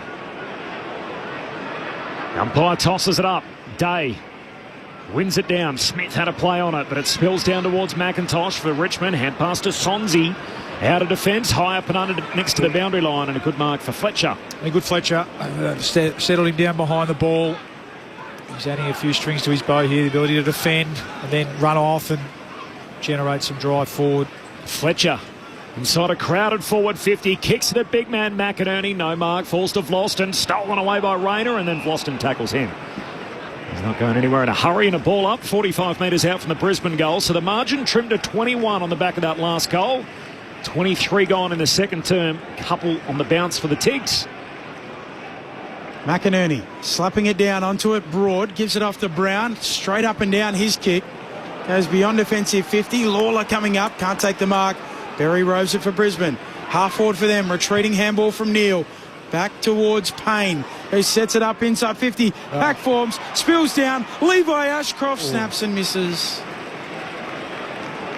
Got front and square. Rove the pack beautifully. Could have given a little handball there to Charlie. Well, it's interesting, isn't it? I reckon Charlie's had a few opportunities to give the handball and hasn't. It's funny how a little bit of footy karma there. Great bit of front and centre work, though, wasn't it, from Ashcroft? Just getting into lane one there. Brisbane Lions lead by 22 points. His first goal of his young career last week, Levi Ashcroft, and a couple of looks today. Short up to the wing. No mark for Nankervis, spills down to Berry. Brisbane coming back inside 50. Hand pass in front of Jasper Fletcher. The running goal. He knocks it through on the run. Jasper Fletcher, all class. The burst speed and then the ability to steady up and finish as he's moving through the 50. And Brisbane back out by 28 points. 25 gone in the second term. The Lions 9-6-60. Richmond 5-2-32. Saturday footy on ABC Sport. Luke Ball and Adam Ramanauskas. He's having a strong quarter, Bally. Jasper Fletcher is up to the 6 possessions now, but it's a metres gained. and what he's doing with it. And there's a perfect example. So it was a great handball. I think it was Jared Berry who got that handball out of contest. It was just over the top. And then Fletcher there was able to really burn off his opponent there in Caleb Smith, just to get that extra couple of steps, inside forward 50. A real classy finish. Yeah. Just settled himself. Feels like he's been around for a while, hasn't it? Yeah. Obviously premiership player, but gives him Joe. They give him Joe. I mean, it shows you how high they regard him. Straight into Joe's number 3, and I think we're about to see really emerge this year. 2 grand finals and a flag in 44 games. Pretty good, isn't it? Pretty good. Just so versatile. Uses the ball well. He's a little bit weird. Like, he's won a premiership, so his name will go on the locker, but he moves to a different locker. Yeah. I agree with that. Like, you've won a premiership in one number to then change it to a little odd to me. A lot of the Richmond players changed their number after their first premiership in 17. I think. So which locker's it go on? 28? No, it goes on the number you wore. Yeah, Jared Blair did that. Yeah, it happens a bit. McInerney taps it down. Archie gets it on the outside, gives it to the burster. Neil kicks into the pocket. Cameron, lateral lead, marks 40 out. 45-degree angle left-hand side. We can't all just slip into a low number rummer in our early years playing footy. Yeah, well, some are lucky, I suppose. But I think if you wear that number in a that's your number. Surely you got a certain. That's your number. You're happy with it, and thank you very much. Nice to have you back me up for once, Rammer. Yeah. Felt strange, but I liked it. It's very odd. Here comes Charlie Cameron. That is gun barrel straight.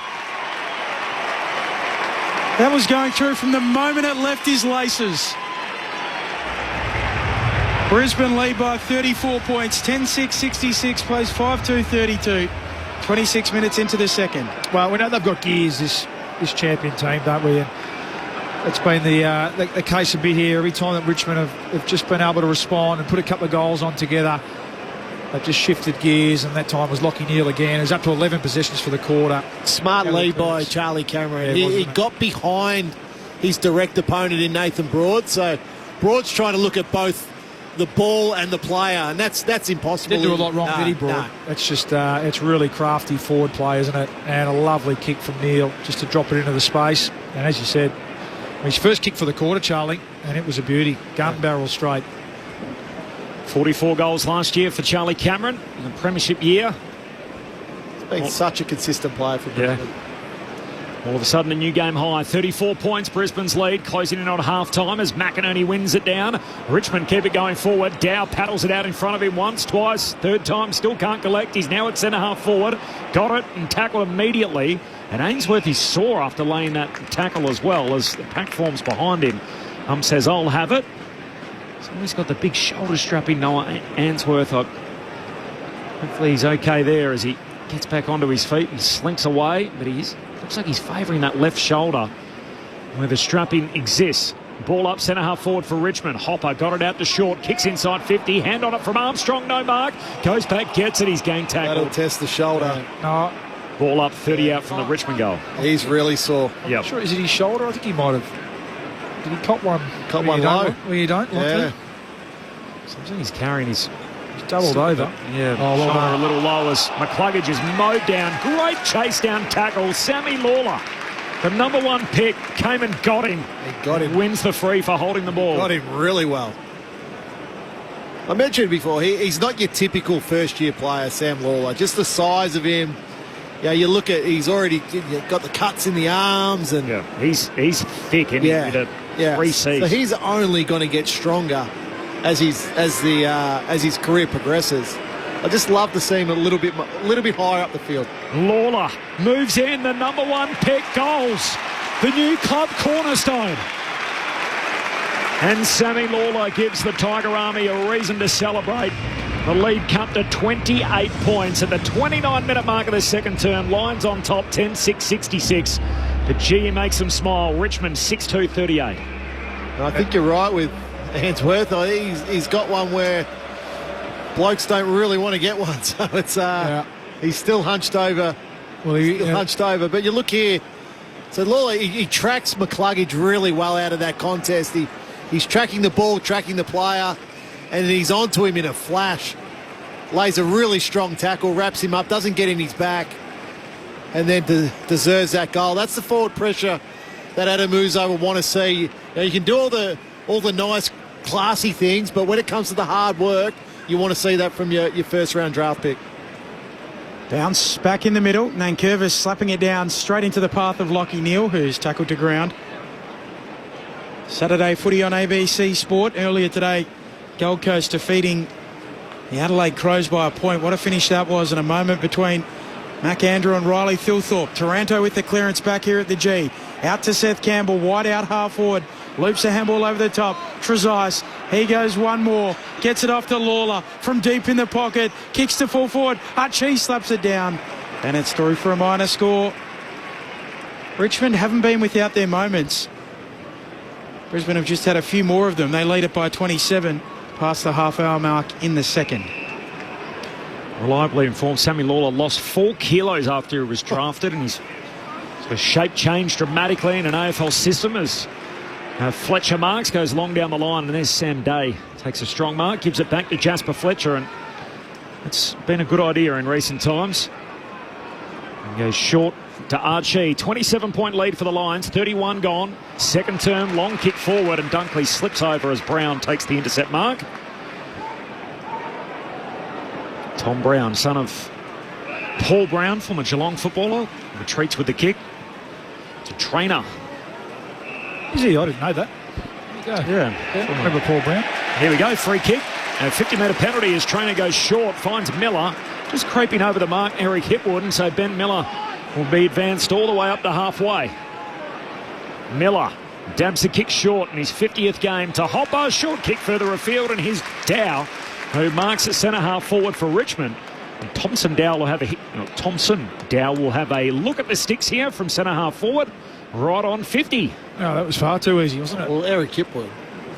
Yeah, I mean, it started there. Silly. Yeah, but it gives away the 50-metre penalty. Don't turn one mistake into two. I mean, plenty of time to get back there into the hole, and it just 2 20-metre short passes to 3 men. Shot on goal. Thompson Dow in his 38th game, right-footed drop punt, sails goalward. This is out to the right. 3 of the last 5 in the game. Brisbane did have it out to 34 points at one stage. The margin is 26 the Lions' way. 32 gone in the second term. Saturday footy on ABC Sport. Corbin Middlemass, Ben Cameron, Ray Chamberlain on the boundary, in our premiership pair, Adam Ramanauskas and Luke Ball. Zorko with the kick in to Payne in the pocket. ABC Sport closing in on half-time, as Corbin said. Payne in the lengthening shadows from the northern side of the ground. Sets it up towards McInerney. Big O can't drag this one in. Day's there to rove it. So to his Nankervis. Spills out of his hands. Taranto picks it up. Richmond back with it. Through Brown. Kicks to the logo. Short accepts it. He can look long. There's men on inside 50. Now he whacks it long. To a contest. Up they go. Lynch nearly. No, push as well. Free kick going to Payne. Fullback for the Lions. Brisbane lead it by 26. Nearly 33 played in the second. All the way back to Andrews. Goes short to Neale. Jack Payne, of course, all the news last year, and the fun fact about him is very big fan of aeroplanes. He used to go to the airport and take his binoculars and watch the planes come in and out. As Neale goes long up to the wing, and there's no mark, and we'll have we won't have a stoppage because that'll do us through the second term. So Brisbane by 26 points. It's half time at the G. The Lions 10-6-66, Richmond 6-4-40. And the margin is 26 at half time. It's an interesting pastime, Ben. I know why Corbin's brought that up. I used to do that as a kid. My dad's likes his planes. I used to go to the airport. I liked it because I got an ice cream and watch the planes take off and land. Jeez, didn't thrill me, to be honest. It was a good time with my dad. As long as the ice cream was still going, it was a great time. Yeah, it inspired you to follow a career in. I don't think I was intelligent enough to be a pilot, probably, unfortunately. Aspect. Sure, I get in a plane with you at the.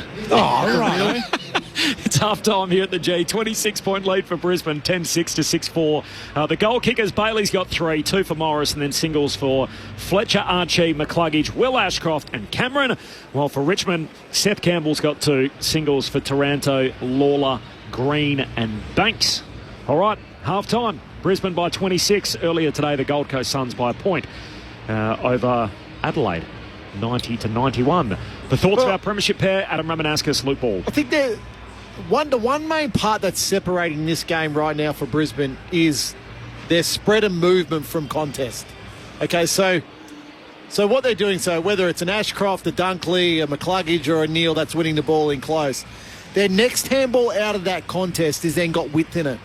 And the width then, you see that handball and you see Brisbane move and you see Richmond still flat-footed at the contest. And that's an issue because once that ball spreads from that contest, Richmond have got to be on the move. It's got to be instinctive that they're moving, whether it's into a more defensive position or whether it's into a position of where you've got your arm across your opponent. So one occasion here on the halfback flank where Lachie Neale, as Bally said, on purpose, soccers that ball, then it's 4 Brisbane players from that contest. 3 times out of the centre clearance.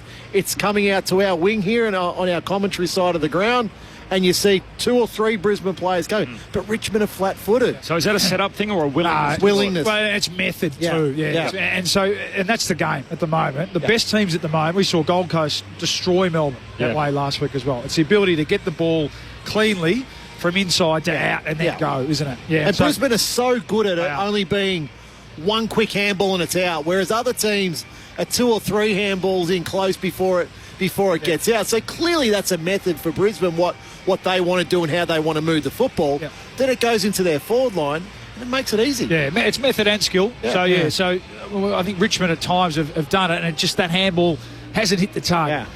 Or they've been, haven't been able to stand up and tackle and release. So, that is what separates the good teams with the average teams at the moment. And let's be honest, really, what are we, 4-5 weeks in?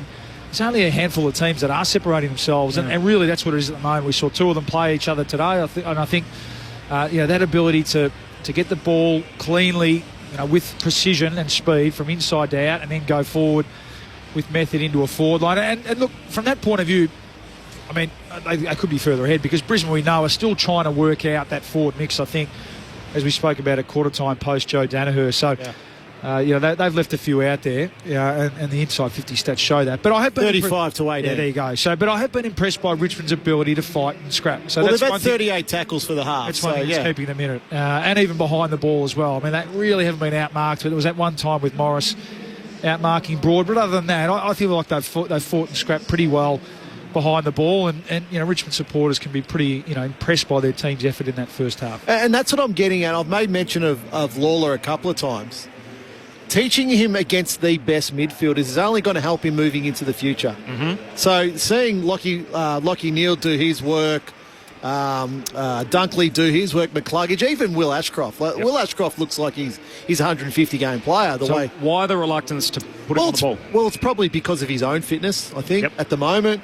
But I'm saying, look, give him 6 or 7 minutes every quarter. A few centre bounces. Just to feel that action. The other problem with it is, there's not really many positions that Tim Taranto and Jacob Hopper can play. So they're sort of 95% in the middle of the ground. So like the Melbourne thing with. Yeah, a little bit. It is, yeah. Mind you, I think put Taranto, swap him with Taranto. I'd say for 5 or 6 minutes, I agree with you. Because that's where he played his junior footy. We know that.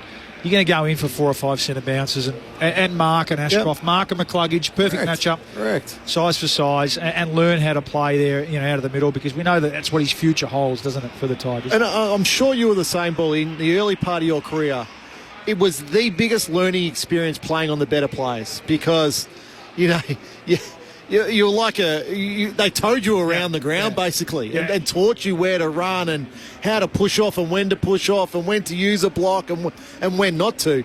That's what Sam Lawler needs to be in the next 3 or 4 years. They've invested so heavily in the draft last year, and they will continue to invest in the draft. But give him those moments. Give him those moments against the best. He's not going to get found out in tight. No, I think it's the learnings come from what happens stoppage, clearance to clear when the ball spreads, which these Brisbane midfielders do it as well, if not better than anyone. We know that. So I agree. I'd love to see that in this second half as the game unfolds.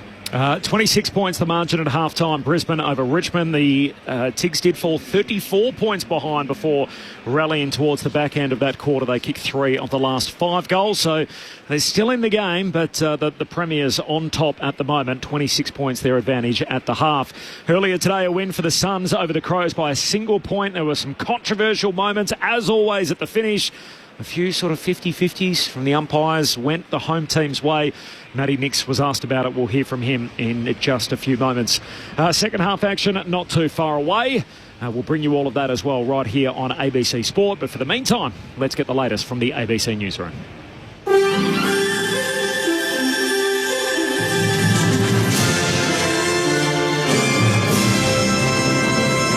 ABC News, I'm Eliza Getzi. US President Donald Trump's baseline 10% tariff on goods entering the United States has come into effect. Satyam Weinstein reports. Customs agents at American seaports, airports and customs warehouses have started collecting the 10% levy on imports. The measures impact nearly every country and will see prices for products from electronics to clothing increase. Higher tariffs on 57 larger US trading partners are due to start next week. Other countries are starting to retaliate against the move, with China introducing a 34% tariff on all American imports and restricting exports of rare earth minerals. Fears of a growing trade war have seen stock markets around the globe dropped sharply, with Wall Street losing trillions of dollars at the end of its worst week since 2020. As the US tariffs begin to come into force, some Australian exporters are hoping it could provide them with new opportunities. Australian exporters of goods like almonds and stone fruit say their trade with countries like China has increased since Mr Trump's first term in office, and they're hoping this latest round of tariffs will help make Australia a preferred provider. Labor and the Coalition are offering different reasons for why they plan on ending the Chinese-backed ownership of the Port of Darwin. Brett Worthington has the details from Parliament House. Whoever wins the May federal election, the next government will move to end the 99-year lease of the Port of Darwin. The former federal coalition government approved the sale a decade ago, but now opposition leader Peter Dutton says that was a mistake and cites national security as the reason for returning it to Australian ownership. This is an important national security issue. But Prime Minister Anthony Albanese says there are economic reasons to end the lease. This is an important national economic asset. Both say they're willing to acquire the port if they can't find a private buyer. A leading criminologist says the repercussions of notorious gangland figure Tony Mockbell's release on bail after Victoria's Lawyer X scandal could have far-reaching consequences. Mockbell was freed yesterday after 18 years behind bars while he awaits an appeal to overturn his convictions after it was revealed his former lawyer, Nicola Gobbo, had been secretly working with police. Associate Professor of Criminology Xanthi Mallet says there may be more cases brought into question by Ms Gobbo's cooperation with the police. I think people shouldn't underestimate the seismic nature of this outcome. If those charges are quashed in relation to the cases associated with Nicola Gobbo, this is sending shockwaves through the entire criminal justice system in Victoria, and there will be other cases to follow. The Minister for Finance, Katie Gallagher, says federal politicians will have a lot more visits to Western Australia in the lead up to next month's election. So far, Prime Minister Anthony Albanese has visited the state 30 times during his term. Ms Gallagher says it's important for politicians from outside of WA to understand the priorities of the state. It's obviously, not taking an election for granted, but also the amazing things that are happening here in WA. And it's important that people like me who live on the East Coast come see and understand the priorities of the WA people. A person is in a serious condition after being impaled on a fence in Western Sydney. Fire and Rescue New South Wales responded to reports of a person impaled on a fence in Riverstone just after 9 o'clock this morning. Crews worked with paramedics and used specialised equipment to free the person an hour later. And Malian musician Amadou Bagayoko, who sold millions of records worldwide alongside his wife Mariam, has died at the age of 70. Here's the BBC's Chelsea Coates.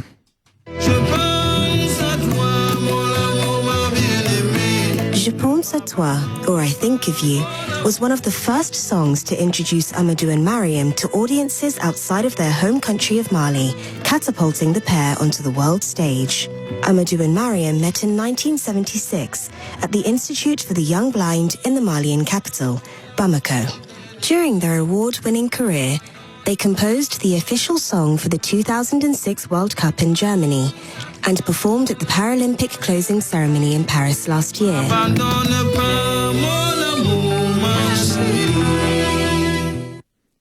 And now to sport. And in the AFL, the Gold Coast Suns remain unbeaten after 3 games this season, following a 1-point victory over Adelaide. The final scores, 13 goals, 13.91 to the Crows, 14 goals, 6.90. Crows forwards Taylor Walker and Riley Thilthorpe kicked 9 goals between them in the loss. You're up to date with the latest from ABC News. And for more news at any time, you can download the ABC Listen app or head to abc.net.au/news. Hi, I'm Corbin Middlemass. And I'm Ed Cowan. He played Test cricket for Australia. And Ed Cowan gets his first Test match century. And he commentates the cricket. This is greatness uninhibited. Together, we're giving you your weekly cricket conversation.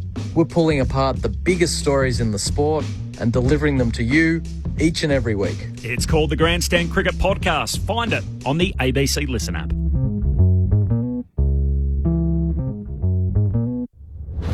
This is the 2025 AFL Premiership season on ABC Sport. Goes back to Neil, who goes back to Payne. He'll stop prop and kick inside 50. Reaching up, the mark taken by Morris. Played in a flag in his 19th game after that incredible round 8 debut. And he's got 2 goals here today. Logan Morris with the second, Brisbane the first of the second term. Short kick to half forward and Morris has got it again. He's hit 2 already. Looks inboard. Clever kick and puts it on the chest of McCluggage. That's perfect. Hugh McCluggage hasn't got a score all season. His drop punt changes all of that. He goals early in the second term. Ball comes down towards Will Ashcroft. The Daniel Wells effort. Jams it on the boot and a mark. Great effort. And Bailey hangs onto it just outside the goal square. But Will Ashcroft, who kicked goal of the year before last. And there's the Daniel Wells effort just mid-air. Jams it on the boot and turns out all right. Here's Bailey to finish it off. And that is the goal assist of the year to Will Ashcroft as Bailey doubles up for the day. Handball goes further afield, away to Day, hand pass back to Rayner, front edge of the centre square, kicks inside 50 and Bailey marks to the punt road end. Richmond cheer squad trying to distract him. They're quiet now. Bailey's got 3. Handball away towards a teammate back there in Andrews, who then gets a clearing kick. Richmond come up with it again. Spits out to Campbell. Runs in. Kicks his second. Seth Campbell stems the bleeding. Richmond are away. Taranto lobs a handball to Lawler, who gives it off. The flying shot on goal is good. Put through by Sam Banks to finish the great build-up from Richmond. No mark for Nan Curvis, spills down to Berry. Brisbane coming back inside 50. Hand pass in front of Jasper Fletcher. The running goal. He knocks it through on the run. Jasper Fletcher, all class. This is ABC Sports coverage of the AFL. On your radio. ABC Sport Digital. And on the ABC Listen app. Saturday footy on ABC Sport, a 26-point lead for Brisbane at half-time. They have led by as many as 34. It is the second game of 3 on this Saturday slate in round 4. Still to come tonight, North Melbourne under the roof at Docklands, back on their home patch against the depleted Sydney team off the bye. So I'll be interested to see what we get there tonight. Now, one game completed already today. The Gold Coast defeating Adelaide by a single point. There were a couple of contentious umpiring decisions down the stretch. We're watching it here in the box and listening to the great call from Quentin Hull and the team at Carrara. Now, there was a controversial moment in the dying stages where Isaac Rankin was not paid a mark deep inside forward 50, which would have given him a shot at the goal and the chance for the Crows to take the lead or at least tie the game. They were down by 1 at that particular stage. Here's how it played out and how Adelaide coach Matthew Nix dissected it all in his post-game presser. Hand passes to Peatling on the wing. Deep kick, Rankin's in the pocket. Rankin marks it. Oh, the ump didn't pay it. The umpire did not pay it. I don't want to be anywhere near Rundle Mall right now. I sort of sit here as a coach and say, well, what do I preach to the players? I preach about you being in the moment. Don't blame others. Get on with life. You got to butter up and go again next week. So I'm doing my best to stay in that space. But I'd say there's some really frustrated fans of ours out there, and I feel for them, and I'm a little bit with them. But do you think Rank's marked it? Look, my version of it is I think if he didn't mark it, he's tackled in a marking contest. But that's, again, we made so many mistakes throughout the game. Things happen. That's how they saw it in the finish. Luke Ball, you were watching it at the death, as were you out of Ramanascus. What did you make of the finish? It was a mark of a free kick, so yeah, it's a mistake, and I think it was about 80 seconds to go, I think, on the clock, and You just sort of had that feeling, of course, it was going to be Isaac Rankin against his old club. And anyway, I think that's as well as answered as it can be from the opposition coach half an hour after a game. It's exactly what former umpires boss Luke Borg said. He said it's either a mark or it's a tackling the marking contest and a free kick. Yeah. So you and Matty Nix were lockstep. Yeah, it's a mark. Yeah, it probably just robbed the game of a moment, didn't it? And he wasn't guaranteed to go back and kick it. He probably scores at least, but there was 80 seconds to go, so who knows what happens after that. But it's not going to quiet down the Adelaide fan base. They're always us, and we're always on the wrong side of it and everything else. But unfortunately for the Crows, it counts as a loss. They didn't lose too much, though, did they? I think one thing to come out of today, they're two of the best four teams going at the moment. So we haven't had too many games like that yet, have we? 4 or 5 rounds in, so I think both teams are really good. Bailey Fritsch got a fine for tunnelling. We had Tom Stewart with us earlier today on AFL Saturday through ABC Sport. If you missed it, did not want to answer that, did he, Tom Stewart? He didn't really, did he? No. He basically said, "Look, I got a sore backside and had a heavy landing," but he wasn't happy with it at the time. He went after Bailey Fritsch and let him know what he thought at the time. If you want to listen to that, Adam Ramanauskas was in for Bally today alongside myself and Mick Moldhouse. You can find it, of course, through the ABC AFL Daily podcast feed through the ABC Listen app or wherever you get your podcasts. ABC AFL Daily, you get your 1 hour hit of everything that's happening, the recap of the Thursday and Friday night games, and of course the big hot button issues of the week.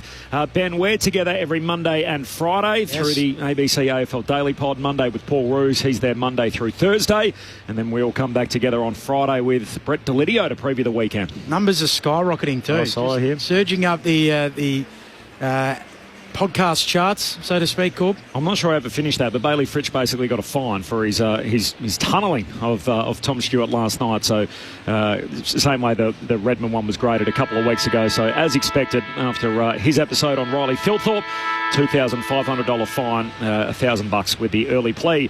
Now, Myanmar, Bangkok and the surrounding region have been devastated by a 7.7 magnitude earthquake. Homes have been destroyed, families separated and thousands of lives have been lost, but there are many more missing. Buildings have collapsed and critical infrastructure has been severely damaged, including roads, bridges and transport. The ABC is working in partnership with Emergency Action Alliance to help those affected by the earthquake. If you are able, you can support the organisations on the ground in the affected region by visiting abc.net.au/gives, GIVES, that's abc.net.au/gives. Your donation will help provide food, water, shelter and medical assistance to people affected by the earthquake. This is Saturday footy on ABC Sport. The teams are back out there. The second half is upon us. A 26-point advantage for the Brisbane Lions at half-time, and neither of the subs have been used so far. So we've got Jacob Bauer as the sub, the 22-year-old for Richmond, and Will McLaughlin, the boy out of Colac, as the sub for the Brisbane Lions in for his second game. What would Adam Mouze been saying, Bally, at half-time? Just that pressure index. Yeah, just try and maintain that. I think really that's what's going to keep them in the game at least. And I think from the flip side, from Brisbane's point of view, I mean, one thing, you look at their kick-to-handball ratio even, it's almost 1-1. So I think maybe a little too much handball. We spoke about halfway through that second quarter, maybe at times being a little bit cute, trying to have the perfect play, a little bit of complacency perhaps keep creeping into it. So I think that might have been the message from the Lions coaching staff at halftime.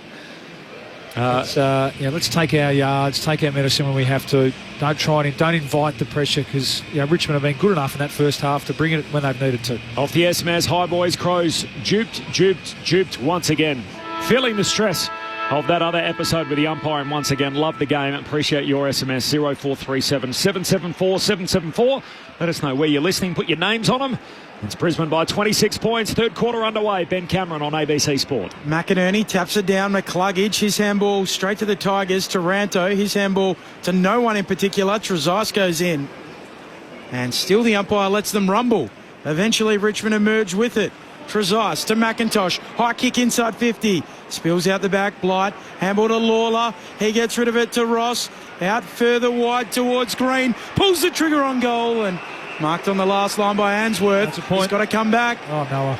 He ran through the goal and then came back out through the behind line. That is a behind. Noah Answorth hasn't read the rule book. Yeah, he's a Caulfield grammar boy too, Noah. Come on. Private school boy. He should be knowing of that. I know, just fresh off half-time, half asleep, but Been around long enough to know that. What about Ray Chamberlain's on the boundary for us? Ray, is there a rule, I might give you this one on notice, that you're surprised how often the players don't understand it, or one in particular that trips them up as Trezise wins it back, gives it to Lawler.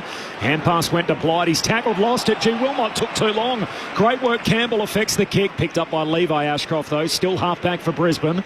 The 1-2 with Andrews, and Levi Ashcroft kicks next to the boundary line. Campbell punches it out of play. So high half forward for Richmond. What do you got for us, Ray? Anything around the scoring line will always make the antenna stand up. It doesn't matter whether you're a player or an umpire, you go, kick it, man. It always makes you worry, that one. Defenders, forwards, all of them. The lot. Yep.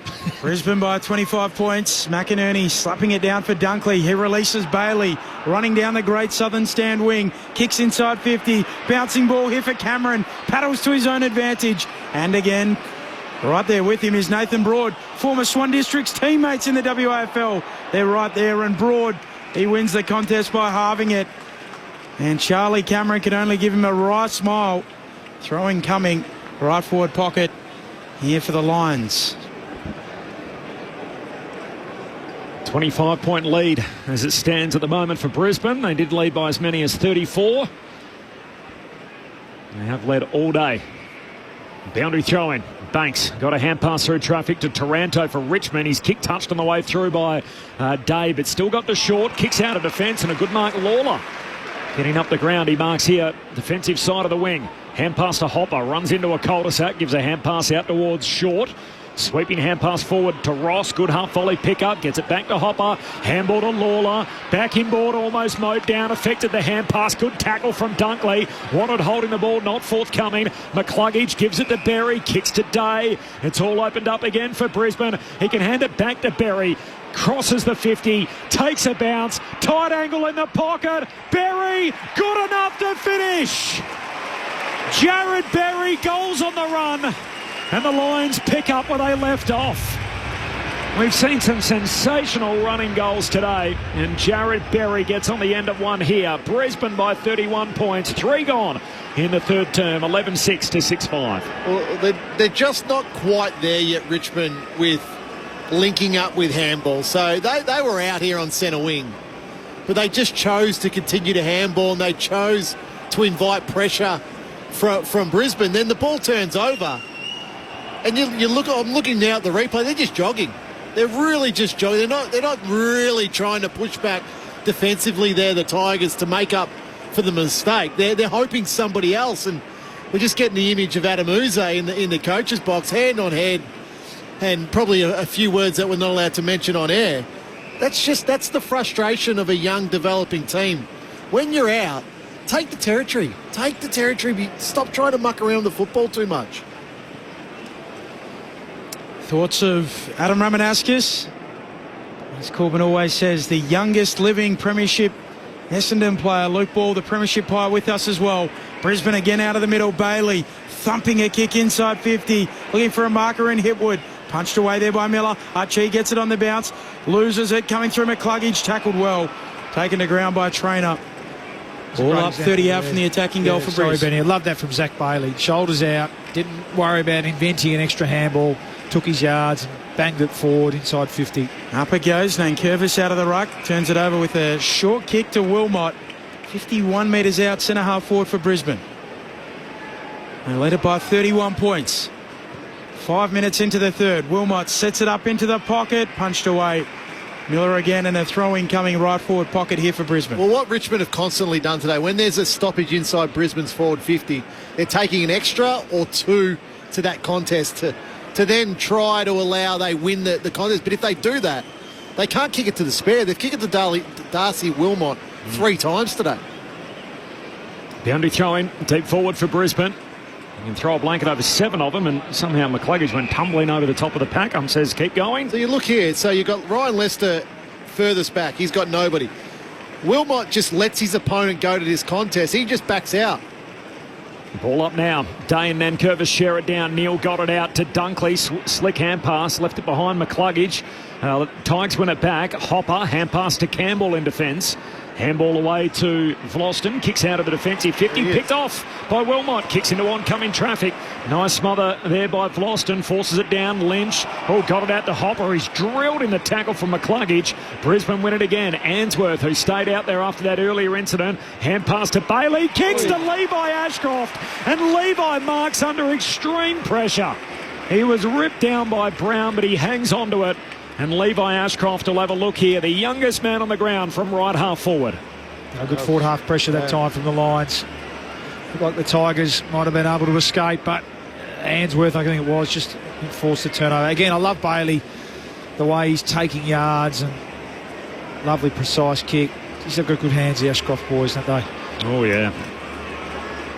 Here we go. Levi Ashcroft. He's had a couple of misses today for his first goal at the MCG. The drop punt is there.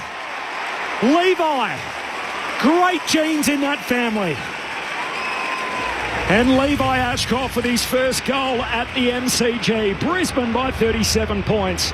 The Lions 12-6-78. Richmond 6-5-41. 7 gone in the third term. Saturday footy. Just give that a couple of seconds just for that one to sink in. That was a beauty, Corby. Well done. Saturday footy on ABC Sport. Well, again, Levi Ashcroft, he's eventually going to be a midfielder. It's a nice luxury to have at the moment where you can just sit him across a half-forward flank where before at halftime when we're talking about Lawler and getting him up into the ball, the Lions don't need to because they've just got so many options that can go through the middle of the ground. He'll eventually play as that mid-forward. He's not one like his brother that gets all over the ground.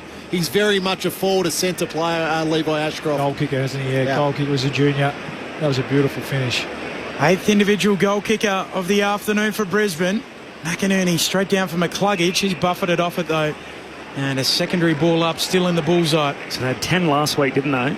Lawler on the ball here. It's good standing Will Ashcroft. McInerney slaps it down. Taranto picks it up. Squeezes a kick forward for Richmond. Wilmot picks up half-back for the Lions. Back feeds a handball to Payne. He kicks up to the wing. Looking for Levi again. Reaching over his trainer. Punches it out of play. Did well, the two young guns. Yeah, a couple of bright grammar boys. He's going heads up and he gives him a little bump. Reacquaints himself with his old mate trainer. Saturday footy on ABC Sport. Earlier today, Gold Coast by a point over the Crows. Both rucks touch it from the throne on the wing. Lawler roves it though. Handball to Campbell. Off to Dow. Pulls his kick out wide for Ross. Marks beyond 50. Runs on. Waits his kick into the pocket. Blight drops it. Through his hands it goes and out of play. It was well worked until the fingertips of Blight just couldn't quite reel it in. Yeah, they've been sticky today too, those fingertips. Love the work of Lawler at that contest. Centre wing. Just shows the strength to be able to stand up in a tackle. Then he's able to release his Richmond teammate. Boundary throw in and Curvis palms it down. He's Dow working his way through, but held up by McCluggage. 37 points the margin, new game high as well on the back of that Levi Ashcroft goal. Centre half forward for the Tigs. Rucks shower it down. Lawler, strong fight through the would-be tackler. Got a hand pass away to Ross. Has it wrestled from him by Wilmot. Says I'll have it. Forward pocket for Richmond.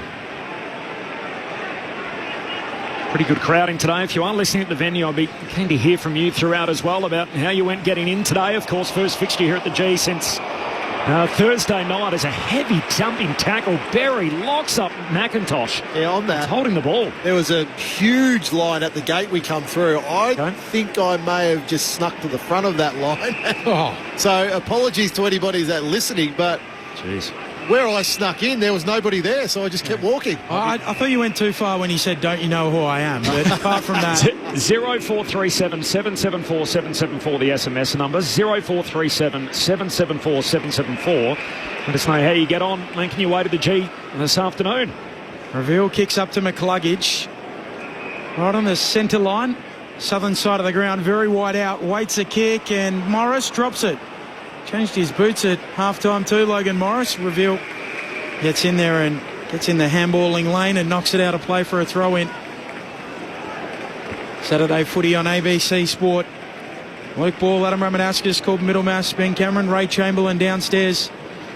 Doing great work. Trent Cotchin today as well in the Lions coach's box. They won't be happy with that, will they? The Tigers faithful, seen him wearing that polo. McInerney flicks it to the back. Reveal onto it. Kick into the pocket for Brisbane. Cameron pulls it in at the second time of asking. Parries it to his own advantage and marks deep in the left forward pocket. We've seen Brisbane kick a lot of goals today. There's not that big a roar when they do. And yet when Bruce Reveal gets the ball, it feels like there's even Richmond people that are saying, Bruce. He's a whole figure, isn't he? There's not much more Caleb Smith could do there in that marking contest. He pushes him all the way to the boundary. He's got body. He's just a good player, Charlie Cameron. Charlie Cameron curls it through. His second, and the rout is on. Lions by 43, 13-6, 84 plays, 6-5, 41. 11 and a half minutes into the third here at the MCG on Saturday footy on ABC Sport. He's a bit sore too, Charlie. He's going to come straight from the ground. I don't know whether it was a little ankle or something like that, maybe a corky. It was a terrific mark, one-on-one contest. Speaking of celebrations, has he put the Harley away? Yeah. Just a fair way ahead, maybe. Maybe more for time of the game, state of the game. Yeah, okay. Bigger occasion. Yeah, or home ground sort of stuff. But yeah, nothing of it there. And he's kicked 2. It's a huge one-on-one win, isn't it? Yeah, it's just a good mark, isn't it? You see Caleb Smith, he's tried everything in that contest and he whacks the ground when Charlie Cameron. I love that because that means he cares. Yep. Just on Charlie Cameron as well, 300 goals in the past 6 years. It's a good record, isn't it? Terrific. McInerney wins it down to Dunkley and McIntosh stops him in his tracks. Yeah, Brisbane have certainly got value for money in that track. Oh, exactly. What a move it's been, really. Ray Chamberlain on the boundary. Yeah, just speaking of being a little proppy, Ben Miller's just come to the interchange gates in game 50, nursing a leg and going down into the rooms to get that looked at. And Charlie Cameron, from what you can see from there, Ray? Yeah, just, again, looked lower leg, a little limpy, but he seems to be okay. Thanks, Ray. Nankervis and McInerney share it down. Taranto, hand pass away to Dow. He gives it to Trainer, laces it out in front of Campbell, puts on the Jets, burns off Reveal, kicks inside 50, and the mark is taken, and it's Armstrong who's got it. But what a burst of speed from Seth Campbell. Terrific play. You know, if he got the wheels, use them. And he certainly did on that occasion, Seth Campbell. So that's the little bits of play that have to excite Tiger fans to see a glimpse into the future. Harry Armstrong, goalless, scoreless in fact in his first game and his last. He kicked 2-2 in between. He can get on the board here, the lefty, for his first goal at the G. It's behind. Just tugs it across the body, misses to the far side. One of their 7 picks inside the top 28 last year. He was the 6th selection for the Tigers at number 23 overall. Usually if you pick 23, you're almost the first pick through the door, and yet he's number 6 to join Richmond last year. So 42-point lead for Brisbane on the Armstrong miss. 14 gone in the third quarter. Wilmot looks left, then goes right, out wide to Answorth, who can kick up towards the wing. Contest Day stands tall and marks. Umpire says no. That's a mark. Thought that Blight had hands on it. Ray Chamberlain, what kind of defence can you form for that? Umpire Harry Birch was signalling touched. Day wins the tap down. And quickly, Thompson Dow is wrapped up. Umpire will come in to put it aloft. Day slapping it, looking for Rayner on the burst through. He can't come away with the footy. Trezise flicks it out. Will Ashcroft kicks it straight to Tom Brown. Richmond in possession. Gets it back towards Caleb Smith, who was bundled over. And the free kick will come back here. Yeah. So Camden McIntosh will get it, which was slightly downfield from where Caleb Smith was bundled over a little late. Caleb Smith in just his 7th game, 20-year-old out of East Fremantle.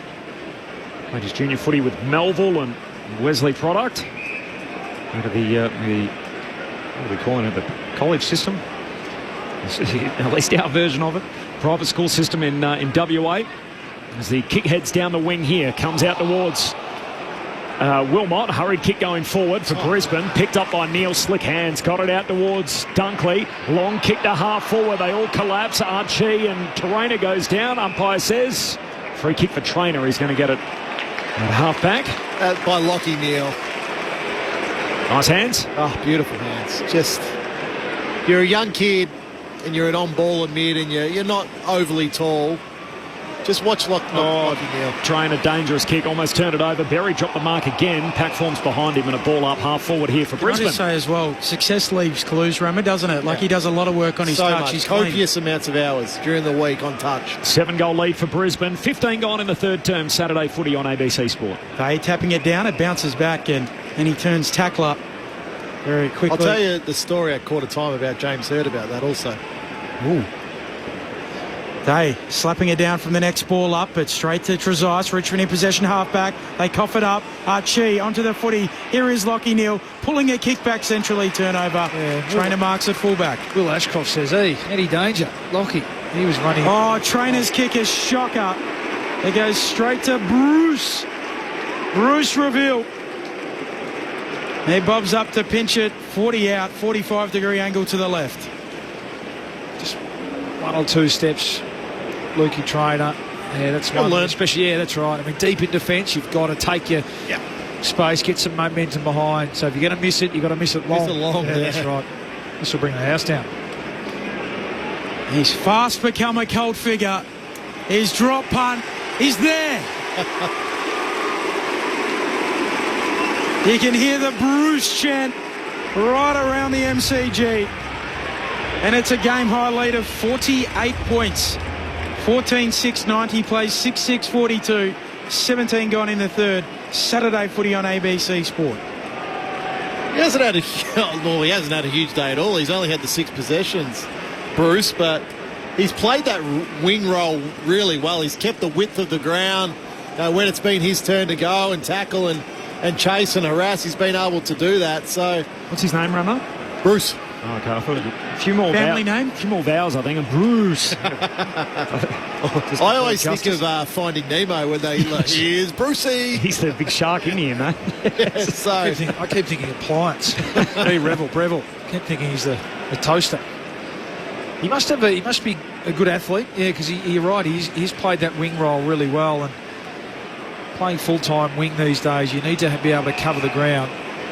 Day wins it down to Will Ashcroft, who's tackled. Now, just an update from Docklands. Gates were meant to open 30 minutes ago for North Melbourne and Sydney, but fans are being told the stadium is in lockdown. No one is allowed to enter. Security keeps saying that it should only be a couple of minutes, not related to Thursday night, they say. But there has been a delay upon entry. Ooh. The stadium in lockdown at Docklands. We'll get further information on that as it comes to hand, but that's the latest news from across town in the game between North Melbourne and Sydney. I'll have to tell you more at the quarter break.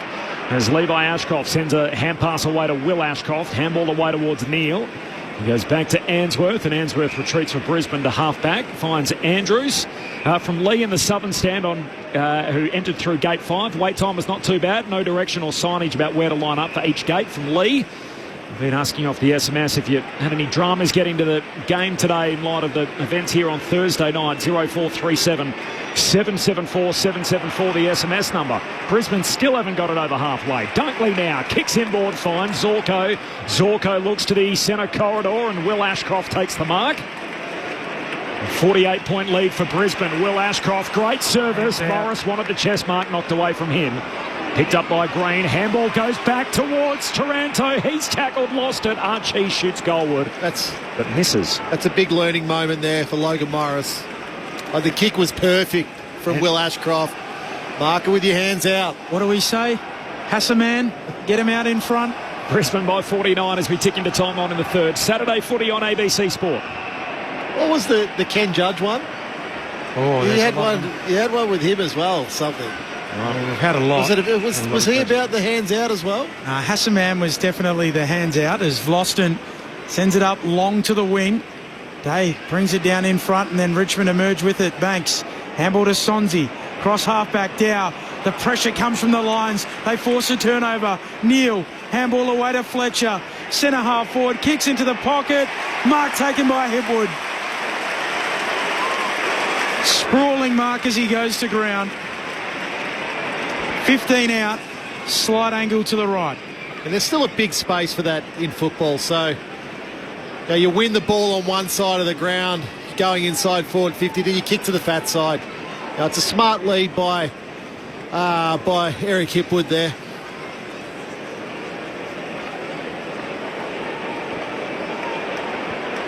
Eric Hipwood And he's trying to become the main man and find some running mates in the absence of Joe Danaher. Trudges in.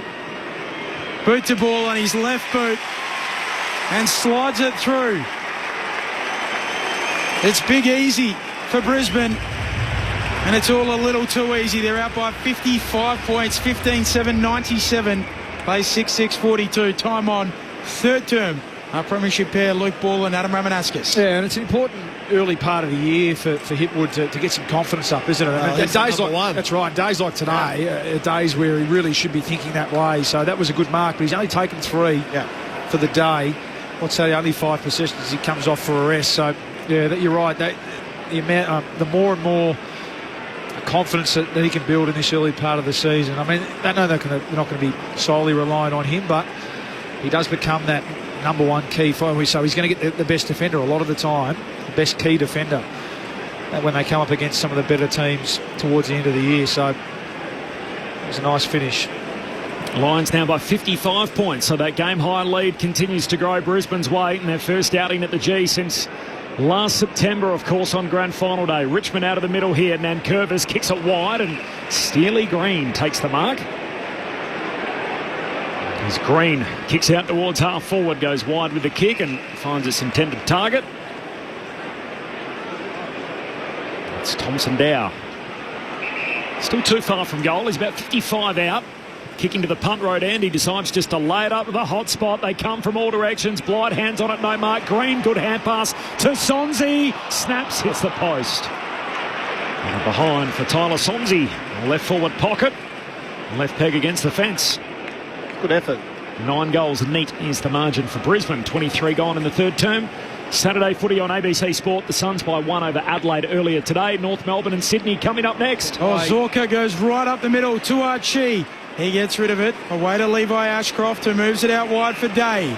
Day marks. He's got Morris back leading to goal. Top of the goal square. Morris goes up. Can't mark. Miller tracks it back and spoils. It was very nearly coast to coast. That play there. Took half a step too long, Sam Day. Had to just roll, and he knew that Morris was out the back. And ball hung up in the air. Well done by Floston to get back. But we love these set plays from kick-ins, don't we? Lions by 55 points. They bring it in quickly and work it down the southern wing. Taranto floating a kick, turnover. Straight to Jasper Fletcher. 21-year-old in that new number goes back to Ainsworth. Centre half back for Brisbane. Short to Wilmot. Wearing number 44 to honour his dad. Kicks laterally across defensive 50 and Ainsworth has got it again. Short kick from Ainsworth finds Will Ashcroft with the black boots on. Chips it short to Fletcher. Broken up. One back by Hopper. Richmond with it. Hand pass to Campbell. Handball to Ross. Sweeping Polly Farmer. Hand pass out in front of Green. Does well to knock it forward. Under pressure from Wilmot. Armstrong to Campbell. Hand pass to Lawler. He's happy to finish it. Sammy Lawler's got a couple. And Richmond on the turnover here. Results in a goal. And one back for the young Tigs. They get their 7th of the day. 7-7-49. Brisbane 15-8-98. Brisbane's lead cut to 49. 24 travelled in the third term. Saturday footy on ABC Sport. Oh, they make them pay. It's probably really the first time on turnover they've been able to make Brisbane pay there. So it was a little bit fancy there by the Lions going back through the middle of the ground. But this is the lesson. You know, you force turnover through pressure, then you can go back the other way, and that's what you want to see more of from Richmond, where they can. Their pressure's been okay today, but can they turn that pressure into turnover and that turnover into goal? And on that occasion, they were able to. What about the little slap on from Steely Green? Clever under pressure. It was the best he could do, and enough to lead to a goal. Nankervis decisively with the tap, but Neil gets it, gives it off to Dunkley. He'll hook a kick to half forward, unable to mark Archie. Getting involved, Will Ashcroft. He's dispossessed. Hipwood. Handball away for Neil. Coming through Miller. Just makes it his for Richmond. Out to Camden McIntosh. Off to Taranto. Through the middle. Lawler again. Great kick. And here is Green.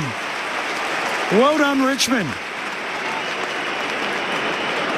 Green marks 40 out. Slight angle. Sorry, Benny. Yeah, every time he gets it, Sam Riley, you can just tell he's a good decision maker, isn't he? Really lovely kick of the footy as well. I think it was Miller coming through at half back there for the Tigers. Just wanted it the most, really aggressive. And then Noah Answorth made a poor decision to come forward to defend. Couldn't impact the game. Ball went over the top. And a shot on goal here for 2 in a row to the Tigers. He set up the last goal. His kick here is sliding off the boot out to the right. And Big McInerney punches it just through. Minor score, 48 points is Brisbane's lead. Saturday footy on ABC Sport. Fletcher marks the kick out. Now he steps off his line. Ump says keep rolling. Goes short to Berry. Now the ump saying it's not 15. He's going to chip it across to Fletcher. That's not 15 either. Turns and plays on. Kicks into the middle of the ground. Finds Reveal. Bruce takes it. Kicks out to the wing for Brisbane. Mark taken by Day. I mentioned this last night. It's a great rule that serves the game well, the 15-metre kick, but one of the most imperfectly applied rules in the game at the moment is Dunkley goes short with his kick as well to Archie, broken up and out of play, 60 metres out, half forward for Brisbane. How do you best determine it, Ray, in a ground like that, where some of them curve and it's often hard with depth perception? How do you best judge what 15 metres is? Yeah, they do actually. The umpires do a lot of drills during the season where they have different cones set out different distances. You come out onto the ground, they go, which one's 15, which one isn't. I know that sounds silly, but it is a trained and learned sort of thing to do, and they do that throughout the year. I do agree, though. It's been choose your own adventure for the first part of the year. Jasper Fletcher from the middle of the ground, kicks to half forward. Trying to make it his was Cameron, but Vlosten does instead. Marks on the half-back flank for Richmond. Moves it out wide to Broad. Kicks forward of the wing, going up. Nearly able to mark Trezise, who'll get a free kick. Berry just a little overzealous. Lions lead by 48, 27.5 into this term. Trezise kicks around the wing up towards half-forward and punched away from Lynch by Payne. One for you, Ray Chamberlain, off the SMS from Rob in WA. With no free-to-air games on Saturday, I'm glad to have the ABC in your quality calls. I have an idea of what outside 5 means, but could you please get your man on the spot to concisely clarify this when the umpires say outside 5? Yeah, that's reference to a mark or free kick, and when the player retreats immediately, the defensive player, and doesn't stand the mark and they're outside 5 metres, it means they can run on. If they don't retreat, the umpire will call stand, and then they're pinned to the ground until the player disposes or plays on themselves. So they're communicating to that player and allowing them to know what they can and can't do. So that's the old lamppost rule. You either stand there and concrete boots don't move, or you get back off the mark. Old MPC. There's McCluggage on the wing now for Brisbane. Kicks down to half forward at marking contest, but there's a push, and it's a Brisbane free. It's going against the Tigs and against Vlosten. Into the back of Sam Day, and the man on the mark stands right on the 50, and Sam Day likes his chances from here. Well, just watching Tom Lynch, he's had the one kick and one handball for the day, and the one behind. Jack Payne's did a really good, is doing a really good job on him. Oh, Day decides against it. Set play, just chips it into the forward pocket, trying to tee up Hipwood, and underneath it Dunkley and McIntosh. Ball off hands, out of bounds, forward pocket. And Richmond have only had the 25 inside forward 50s, but you just want him to compete. I know it's tough for him. The ball's not coming in as he likes it or as often as he likes, but you want him to compete still. Brisbane by 8 goals, half-hour mark, third term. Saturday footy on ABC Sport. McInerney knocks it down. Rayner moving through. Got it to Berry. Extra hand pass. Zorko trying to scoop it up. Does so to Will Ashcroft against the boundary line. Surely not. The Dacos setback. Will Ashcroft, a work of art. Bounces it through the Norm Smith medalist from the right forward pocket. He's already got one Phil Manasseh medal as the goal of the year winner. He's got an early entry in the young season. He's second for the day. That's ridiculous, Paulie. And he meant it. So he can make the ball talk, this kid. You watch the celebration. He expects to kick. Yeah. There was no carry on. It was like, no. Here's what I was doing. Watch this. Yeah, that's just brilliant. Do you know what the best part of it was too? He didn't go the slow dribbler because he realised that Miller was on the goal line. Yep. He had to go quick and hard and flat with the bounce that would get through, and he was able to execute that. But what I love about it, Betty, he had a look inside. Yep. Realised no options there. I'm going to do this myself. And it was on purpose. A dribbling kick from 35 metres out. He's a star. 54 points the advantage for Brisbane, so 16-8 to 7-8. And Will Ashcroft for his second of the day. He just thinks quicker than most others on a football field. Ball up, attacking edge of the square for Richmond. Lachie Neale emerges with it, tackled by Lawler. The old bull and the young buck. And Richmond come away with a kick inside 50. And the mark taken by Armstrong. 35 out, slightest of angles to the right. Yeah, well done. Good pressure again. Just kept at it. I mean, Lachie Neale's had a big day. You know that. I just think a couple of times he's just maybe been a little bit cute, trying to invent something. Held it a touch too long. Yeah, exactly. Yeah, you sort of get the feeling a big game against a big team, he's a little bit quicker to get rid of the footy there, just holding on to it a few times, inviting the pressure like we've spoken about. I mean, he's had it 31 times. We're marking hard, but he's a dual Brownlow medalist. So pressure again. Turnover results in this shot on goal. Hopefully this time. Maybe this time for Harry Armstrong. Yes! He's got a goal at the G. And it's back to 48 points for Richmond. At least the kids are showing something. 16-8, 104 plays, 8-8, 56. 32 minutes into their third term. Luke Ball, Adam Ramanauskas. Well, look, yeah, he's had the 4 marks. 6 possessions and now a goal. We're just watching the replay here. Lachie Neale's onto this ball and look, they're under him pretty quickly there. So, but again, I like the strong hands there. Yeah, in front of Harris Andrews. Yeah. So he just gets the jump on Harris Andrews here, Armstrong. Bang! Just a little slight push off, and then hands out in front. A first-year player, they've got to put the hours into him, and that's not. I don't mean now on a Saturday. It's the hours during the week to really build him up as a key forward of the future for the Tigers. 8-goal lead for Brisbane. Rayner back in the middle. First clean possession at the restart. Gives it to Will Ashcroft. We've got the clubhouse lead in the goal of the year stakes. Goes short to Bruce.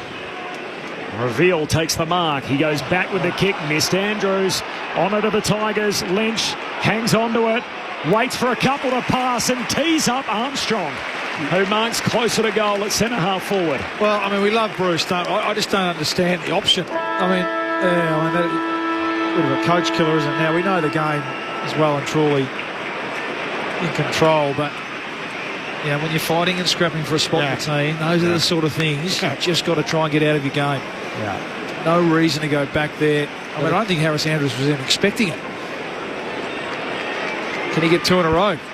Harry Armstrong, one of the 3 lefties in today for Richmond. He's kicked the last. He's got this one too. After the bell at 3/4 time. And every Tiger on the ground rushes to him to celebrate with the young Harry. And the 18-year-old doubles up. Richmond coming from a long way back at 3/4 time. It's Brisbane by 7 goals. The Lions are 16-8, 104. Richmond 9-8, 62. 3/4 time at the G. This game has opened up. Brisbane kicked 6 goals in that third quarter, while Richmond kicked 3 of their own, 2 of them late, and 2 of them off the boot of Harry Armstrong. Lawler's got a couple, Seth Campbell with 2 as well, and then 1 for Taranto, Green and Banks. Meanwhile, for Brisbane, 3 goals for Zach Bailey. They all came in the first half, and then 2 to Will Ashcroft, including a goal of the year contender, 2 to Morris, 2 to Cameron, and then singles, Fletcher, Archie, McCluggage, Berry, Hipwood and Bruce Reveal. 3/4 time at the MCG, Brisbane by 42 points. It's all happening Saturday footy on ABC Sport. Earlier today, it was a win for the Gold Coast Suns by a single point over Adelaide. There's a bit of drama around the next game between North Melbourne and Sydney. We'll tell you more about it next. This is Saturday footy on ABC Sport. I'm Isabella Higgins and I have an election hack for you. Go online to Vote Compass. You may be surprised how your views compare to the politicians. Find Vote Compass at abc.net.au/Australia Votes. This is the 2025 AFL Premiership season on ABC Sport. Kicks today. It's all opened up again for Brisbane. He can hand it back to Berry. Crosses the 50, takes a bounce, tight angle in the pocket. Berry, good enough to finish. Jared Berry, goals on the run. And the Lions pick up where they left off. Brisbane win it again. Answorth, who stayed out there after that earlier incident. Hand pass to Bailey, kicks to Levi Ashcroft. and Levi marks under extreme pressure. He's got good hands, the Ashcroft boys, don't they? Here we go, Levi Ashcroft. He's had a couple of misses today for his first goal at the MCG. The drop punt is there. Levi, great genes in that family. He was running. Oh, trainer's kick is shocker. It goes straight to Bruce. Bruce revealed. He bobs up to pinch it, 40 out, 45-degree angle to the left. He's fast become a cult figure. His drop punt is there. You can hear the Bruce chant right around the MCG. Richmond with it. Hand pass to Campbell. Handball to Ross. Sweeping Polly Farmer. Hand pass out in front of Green. Does well to knock it forward. Under pressure from Wilmot. Armstrong to Campbell. Hand pass to Lawler. He's happy to finish it. Sammy Lawler's got a couple.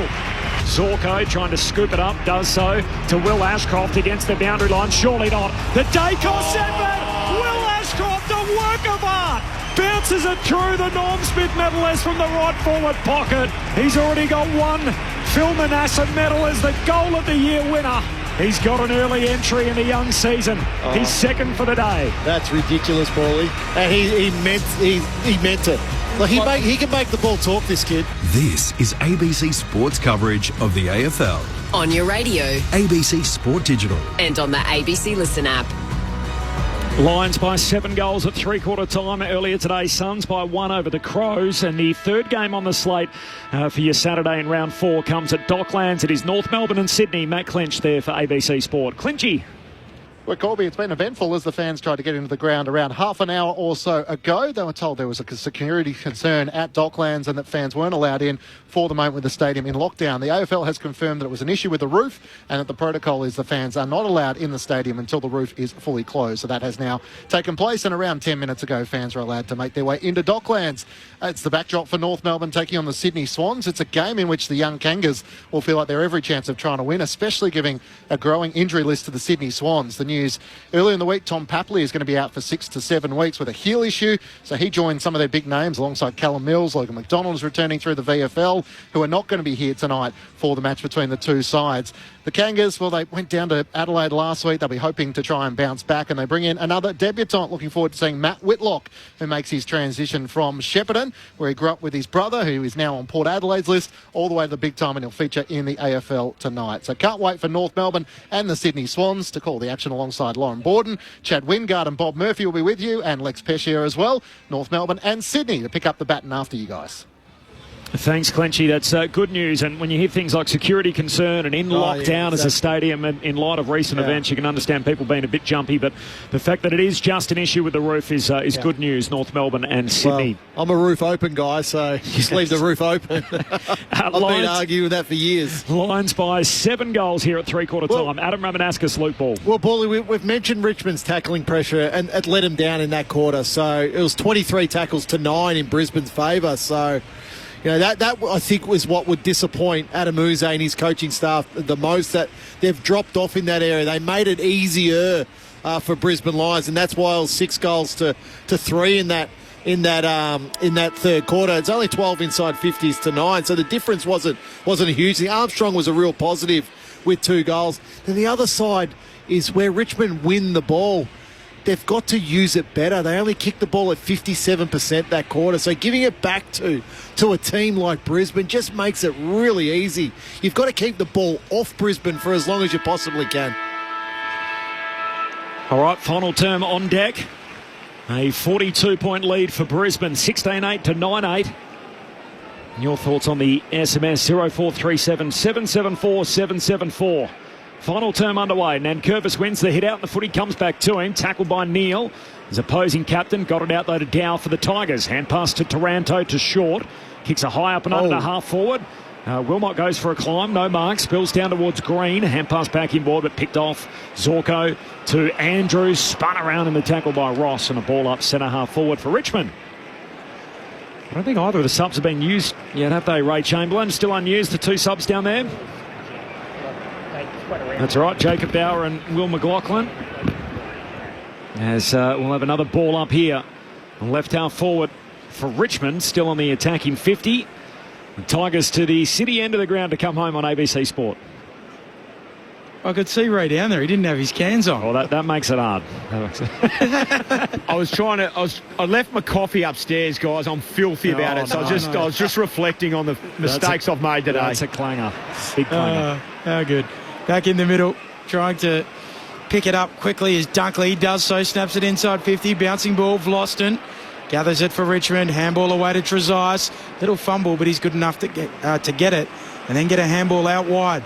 To the run there of Banks, who will kick up to half forward. Very wide, and the mark taken out there by Ross. Ross kicks into the pocket. Up they go, Blight. Skittles the pack. It comes back down. Eventually, Richmond work it out. Campbell gets the handball away to Green, who floats it high towards the goal mouth. On the goal line, rushed through there by Payne. So a minor score to begin. Saturday footy on ABC Sport.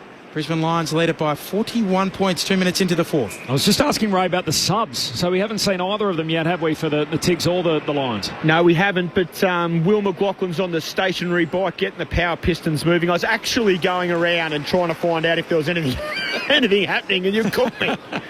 There's nothing exciting going on the benches, so I knew Ray would be across it if there was. I haven't heard legs being referred to as power pistons. Also referred to as tackle busters. Tackle busters. Do you know what? I don't think it's going to be the last time you'll hear it on ABC Sport on a Saturday afternoon this year. I think the power pistons might hang it. Yeah, that might catch on. That one. Here's Banks. Got it in a slow play against the boundary line for Richmond. The spread is 41 Brisbane's way. As Banks goes long down the wing. Hands on it from Nankervis, not from his grasp by McInerney. Brisbane back with it. Hand pass to McCluggage. Great kick. Advantages Archie. Runs away from Banks. Kicks to Charlie Cameron, who marks it right half forward. Slipped.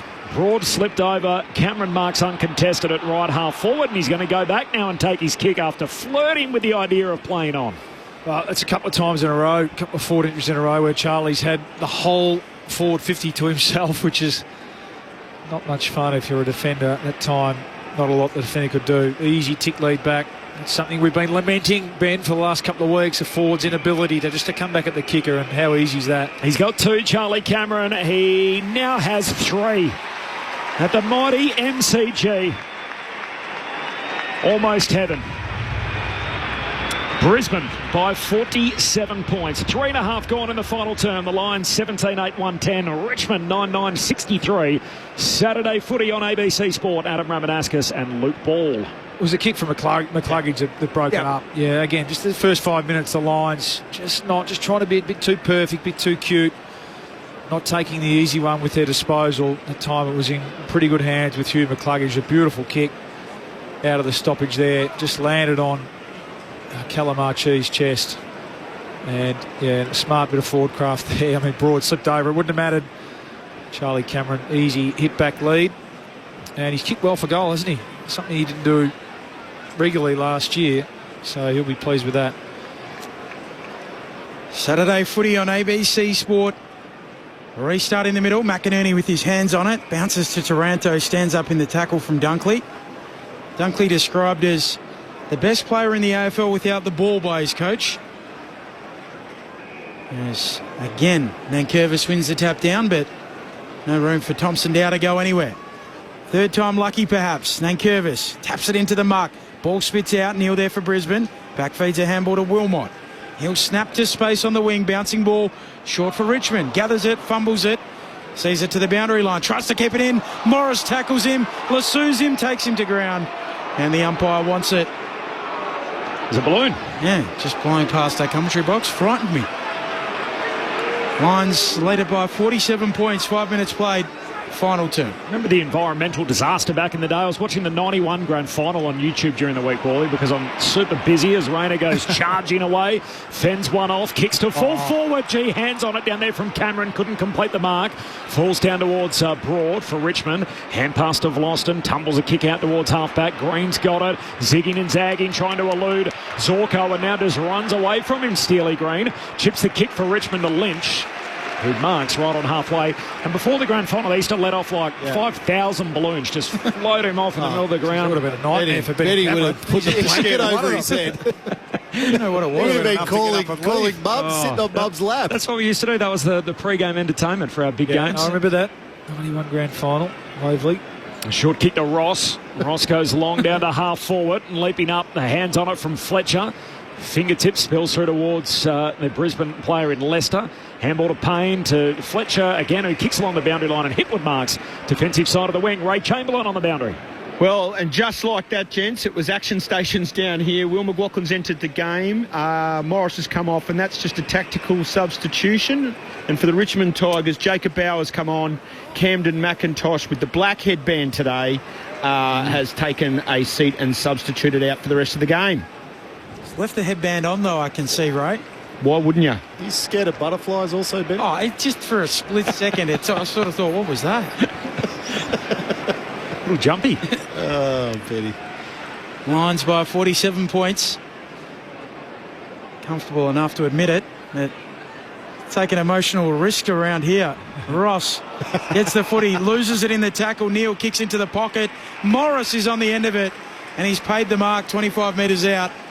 Tight angle right forward pocket. Well, he's got a choice to make here, Logan Morris. If he kicks the goal, he's going to get called to the bench, and that'll be his day done.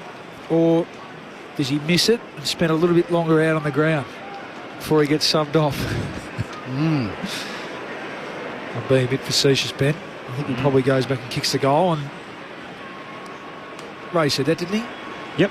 His name's on the subboard. Yeah, McLaughlin's not going on. Go off in style then. Kick this. Morris, his drop punt. I reckon he's onto it. He's missed a lot. Out of bounds on the full. It's a bad way to end the day, isn't it? Yeah. But he's going to be stuck out there on the outer side now. He's not coming off. Yeah. Sorry, coach. I've got to set up defensive structures. Not subbing me off. Sorry, Will. You can stay there for another 5 minutes. Lions lead by 47 points. He's Broad, goes dashing away with the footy and then decides to come out the northern side. He kicks wide. And Trezise takes the mark.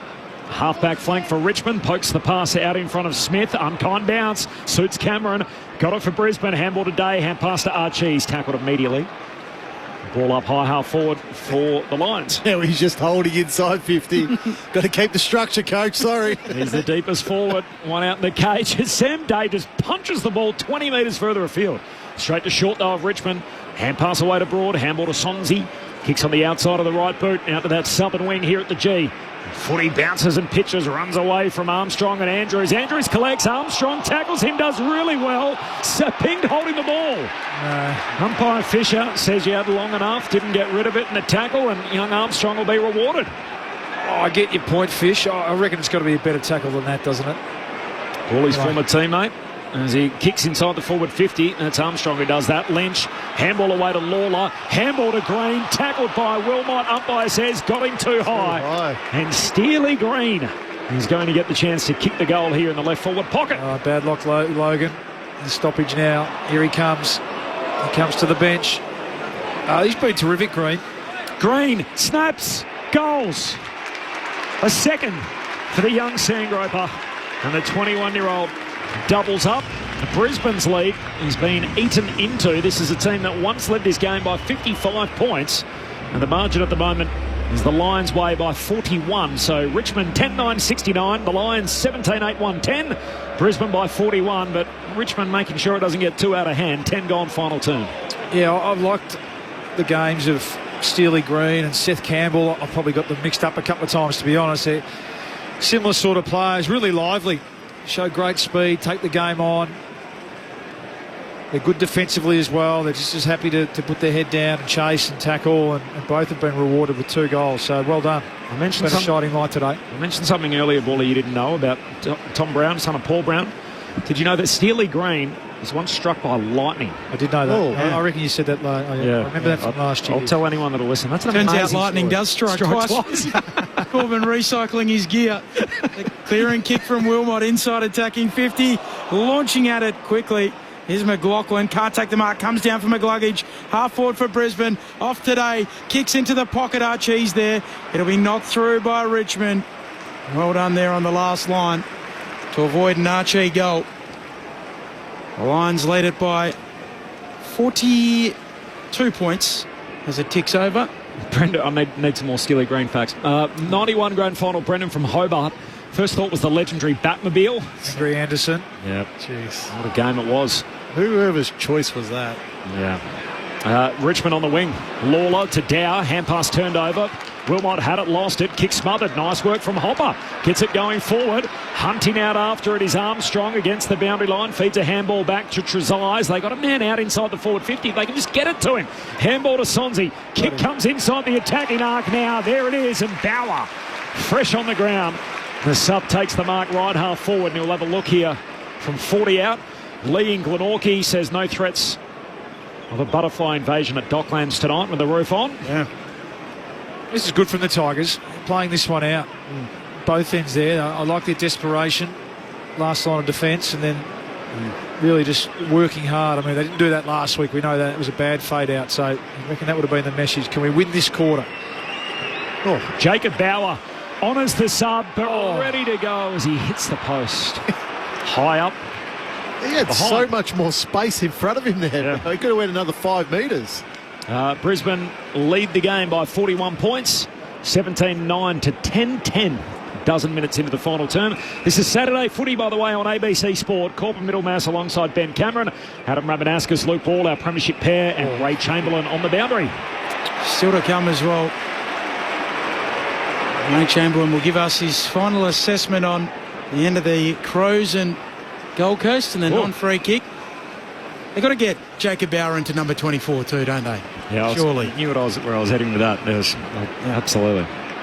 Out wide goes the kick from Levi Ashcroft out to Will Ashcroft, who looks into the pocket, but a good mark defensively by Trezise for Richmond in the back pocket. Fighting in from the side. Neither of you two watchers of that show back in the day? No, 24. Yeah. Sutherland, Jack Bauer. I understand the reference, but no, I wasn't a fan of that show. I was more Prison Break.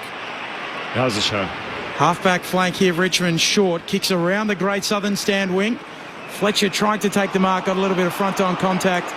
And the free kick will go the way of Fletcher. Will come infield and spot up Rayner for Brisbane, backward of the wing. Good Fletcher. Yeah, like his game today.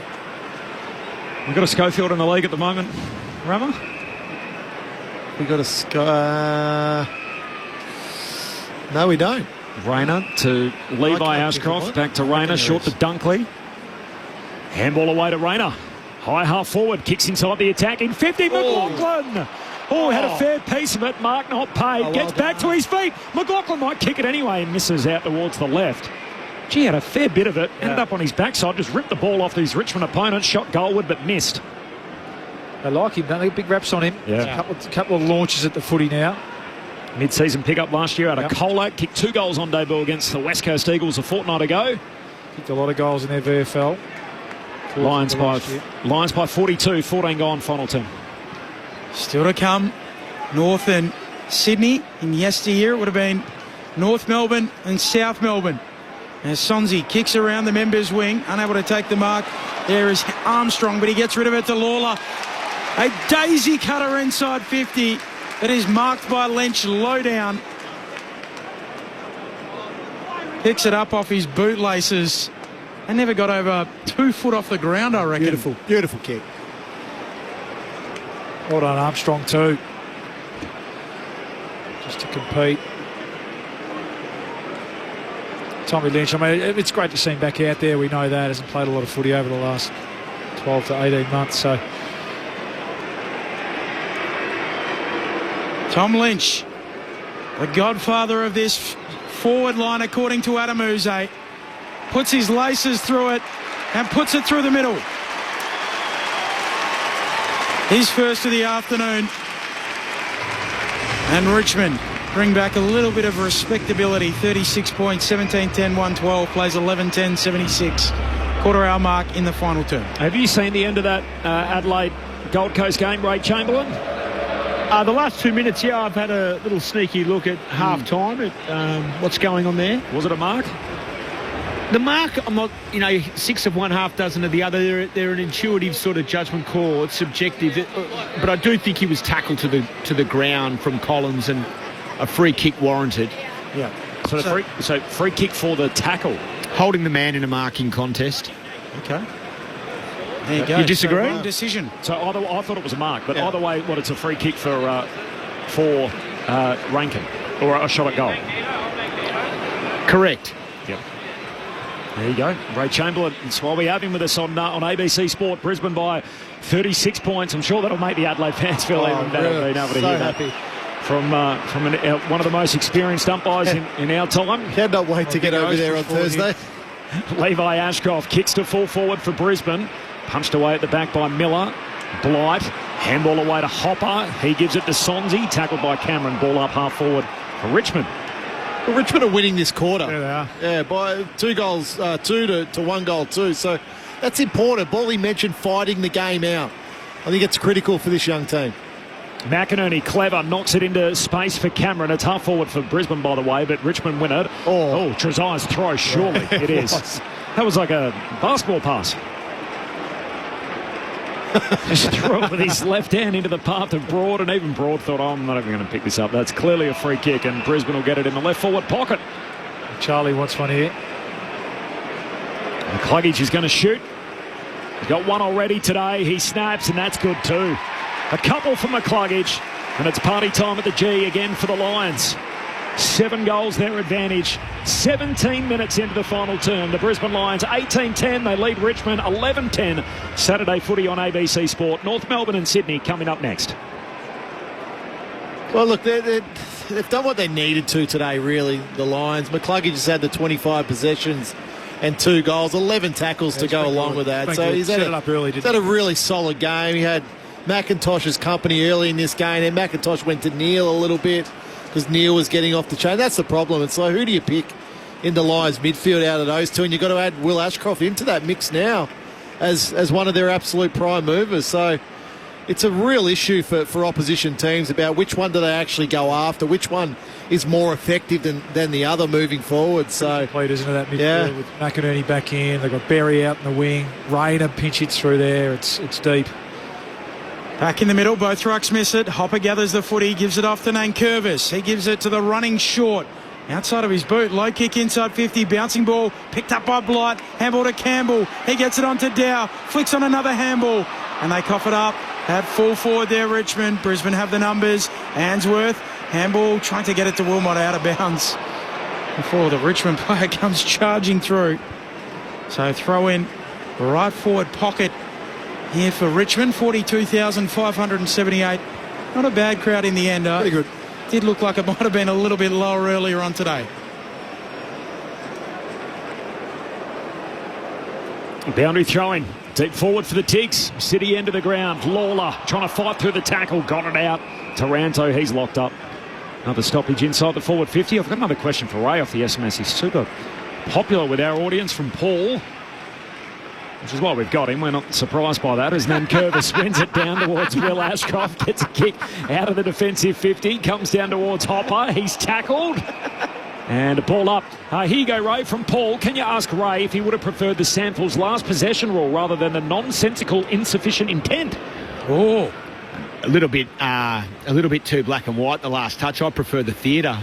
Ray, did your GPS show your higher speed when you were charging in to say insufficient intent? So there was that, and then when you get to pay hold of the ball and they just wait for a minute, you just get to plant the feet and go the squat. They love that. Big moments. Lions away with the footy. McCluggage trying to feed it to Cameron. Can't take the mark. Falls out towards Broad. And he can rebound for the Tigs. Finds Sonzi, who marks still at half back. Brisbane have the game in their keeping. Final 7 minutes. They lead by 7 goals. He's a thespian razor. He loves the theatre of it all. A kick to half forward. It comes down off hands to Lynch. Chips the Tigers inside 50. And the mark taken by Taranto. 47 metres out, 45-degree angle, centering kick. That is a great kick for Banks. Who leads inside 50. He was leading towards goal, coming from outside the 50 to mark it 30 metres out, directly in front. Yeah, look, if you're a Tigers fan, I think you're reasonably happy with them fighting this game out. So, okay, the margin is what it is, but they're fighting it out. They're still pushing. They're still tackling. They're still putting pressure on. Banks comes in and slots it. 2 for Banks, and the kids are all right. 36 points, 18-10, 118, plays 12-10-82. 20 and a half minutes into the third term. And it's a good point that I think you make, Benny, where you say the kids are all right, because you look down the list and this we're a Richmond supporter going home tonight in the car, and you go, okay, Lawler's had a good game, 20 possessions and 2 goals. Trainer's had 19. Tresice has been pretty good. Seth Campbell's kicked a couple. Steely Green's kicked a couple. Sam Banks has kicked a couple. Armstrong's kicked a couple. So, these young kids have had moments within this game. It's now putting moments into quarters, and quarters into halves, and halves into full games. So that will come. It's a time thing. But, fighting out games is really important. Don't roll over when you've got an opportunity to play another 30 minutes of football. Is it opposite day? Rammer's agreed with me all day. Ballie's been getting stuck into me. Well, we're together a lot next week, Betty, so... The week is still young. Neil gets a hand pass to McCluggage. Long kick inside 50, and Vlostone takes the mark. So gather round next week. We'll all head to Adelaide. Thursday night start, Geelong and the Crows. And then there's only one Friday game, so it's Collingwood, Sydney, and then the other 7 games are bumped into the weekend. We're also going to get the return of the adventures of Ben and Mick as well. Yeah, up in the you guys are hitting the road off to the Barossa. Interestingly, it's just it'll be round 5. It'll just be the second time that all 18 teams have played on the one weekend after round 1, given all the buys and the opening round dramas and everything else. As the kick heads down towards high half forward for the Tigers, Blight, hand pass in front of Campbell, broken up though by Neil. His hand pass in front of young Smith. Caleb Smith, handball a turnover. Brisbane won it back. Levi Ashcroft to Neil to Zorko, short kick. Finds Dunkley, not 15. Sweeps a hand pass as he's cleaned up by Vloston, and then young man Bruce inadvertently soccers it out of bounds on the full. So free kick for Caleb Smith and the Tigs. I mean, the Tigers, this should be frustrating, Chris Fagan. I mean, I guess at the moment we know that the Lions are going to be there. We think anyway, on the whips are cracking, you have to bank early wins. But I just reckon today we've spoken about how impressed we've been with Richmond's presser, but they've just invited it just through overuse, over handball at times. And Rocky Neal's had 24 handballs, 14 kicks. Josh Dunkley, 21 handballs, 9 kicks. They've almost gone at 1-1. So, there's a bit to work on. I mean, they've just done what they needed to do, like we've spoken about, but there'll be some aspects of the game that will frustrate Chris, but you don't want to be peaking now in early April, do we? This is junk time. Andrews has just kicked it out of bounds on the full, and free kick will go to Caleb Smith for Richmond on the wing. I must admit, I am looking forward to Mick telling me that Nanette enjoys the nicest Shiraz from the nicest winery up there in the Barossa after the last 2 years. The jams over the last couple of years. Told us we've got to go get jam because Nanette loves it. Arndorf hasn't it been the last couple of years? Yeah, the kick goes up to a contest, and a nice mark taken there for Richmond by Armstrong. He gets it moving on to Banks, who kicks into the pocket, and then Wilmot knocks it out. For those following along, Nanette gave us a call on the way up to Hahndorf last year and revealed that she doesn't like jam. It's actually Mick who has jam on his toast every morning. The whole time he's blamed Nanette. He said, look, Benny, we've got to go to Hahndorf and get this jam for Nanette. Unbelievable. I think that was an exclusive report, wasn't it, during the game last Saturday? It was a huge controversy. See what we get this time around in the City of Churches. From the boundary throw in, Taranto. His kick smothered. Half forward for Brisbane. Half forward rather for Richmond. Picked up by Brisbane as Neil gets a handball away to Berry. His kicks a turnover to Tresize. Ray Chamberlain. Before I head down to the rooms, guys, I guess, you're looking at that Adelaide call and a lot will be made of the outcome.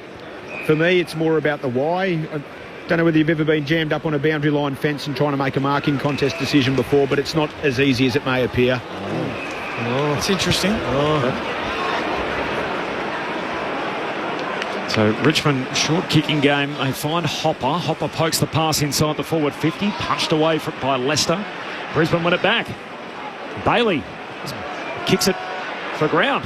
Up into the front half, and the ball rolls and almost stops completely as Broad trots back and picks it up in a heap of space, defensive side of the wing. Final 3 minutes, Lions by 36. Broad for Richmond, goes short to Miller, hands it off to Caleb Smith, who kicks along the boundary line, and this is Ross. We've got the 3 votes in the ABC Footballer of the Year for Richmond's win over Carlton way back in round 1. He lays it up to full forward. It's a good kick, and Blight. Well, he's been another positive, I think, today. I didn't mention him earlier, but he's played predominantly forward today. Had Harris Andrews a lot of the time, paying for periods of the game, but love the way he competes, love the way he jumps at the football. So, they've got a player that can play at both ends of the ground. Round 1, he was really good on Harry Mackay for a lot of that night. So, I think they've got another player, the Tigers. This will be their 4th win, the Lions, in their last 5 games at the MCG, having won only one of their previous 16 before that. Blight moves in, goals. And the defender come forward. It's a reason to pump his fist and celebrate late in the piece. Carrying a famous surname, Jacob Blight, with the goal here. Final 2 minutes. Lions by just 30 points. So 18-10 to 13-10. 26 minutes gone in the final term, and Richmond have made sure that this hasn't got out of hand, despite the fact Brisbane have been the better team. Yeah, and that's the positive, that it hasn't got out of hand. There was moments where we were thinking, to start that third quarter, Brisbane kicked the first 5 goals of that first quarter, and you thought, but from there, it's been 7 goals to 3. So Brisbane kicked 5 of those first goals in the third, then since then 7 goals to 3. So they have hung in there, absolutely. The Tigers they've done a good job, but again, you don't want to get stuck in that. Yeah, we've done a good job, we've got close. You want a bit more of a result. McInerney opposed to Nankervis. McInerney actually taps it to Nankervis, and eventually it comes out to short. Pushed off his kick, ball spills to Lawler. He cuffs it up to McInerney. Back to Bailey with the hand pass, snaps the kick to half forward. Bouncing ball here. Brown slaps it back towards Broad. He's able to gather it. Sweeper handball to Vloston. He can kick beyond the defensive 50. Good kick for Sonzi. I do know also Ben Cameron will bring you and I a couple of bottles of wine back from the Barossa Corp. Almost certain, isn't it? Yeah. Sonzi kicks around that great southern stand wing. Paulie loves a little drop of Shiraz as well. I was about to say that Rammer and I will see a lot of each other, but not on the golf course, because he invited me. And then, this isn't going to come up late, is it? And then withdrew the invite. Oh, no. It's not withdrawn yet. It's pending. It's pending. I've heard that there was maybe an invitation to play golf. And pending. The numbers went from 12 to 8, and guess who was situated 9 to 12, Paulie, on the 9th group? to 12th seat over here. No, the numbers have gone from 16 to 12. So you're 13th seat. The hits keep on coming. Don't be bitter. Just be better. Handicap down and you'll be there next year. The hits keep on coming. Tyler Sonzi's got a look here from left half forward. We're inside the final minute of play. 30 points is the margin. Sonzi, drop punt from out wide. It's across the goal face. It's through from behind. So it's back to 29 points. You know what would help you probably move up the rankings if you do come back with a few bottles of red? Maybe next year you'll be in the top dozen. Yeah. I'm just looking forward to Brett Spriggs' gather-round tattoo from last year. Brisbane by 29 points. We are just closing out the time here, but the story of the game, Brisbane understandably far too good. Richmond, we've seen enough from their kids, but as Rama said, they've got to toe the line and not get lost in a gallant defeat. Tigers in the Barossa. They play Fremantle on Sunday. Meanwhile, for the Brisbane Lions, they find themselves at Norwood again against the Western Bulldogs, which is a juicy good game. fixture. Yeah, Saturday twilight. Just been chipping it around inside their defensive 50. And now eventually kick it out of bounds on the full from Calamarchi. Vloston to take it. He sets it up into the pocket. Up they go, and the mark is taken on the siren by Bauer. He'll kick after the siren. Give another glimpse into the future for Richmond. It brings that margin back to 4 goals. Yeah. Just looking at Harris Andrews, he's had one of those Harris Andrews days that he have every now and then where he's almost looked injured, to be honest. He's had a shocker. Anyway, this is a good way to finish for the. If he kicks this, it'll be 5-2 or 5-3, 2-2 for the last quarter. In the twilight, Bauer trots in. Right boot is missing right. Brisbane take care of business, but the Richmond kids are all right. It's a 28-point win for the Lions at the MCG, and many more happy trails here for them.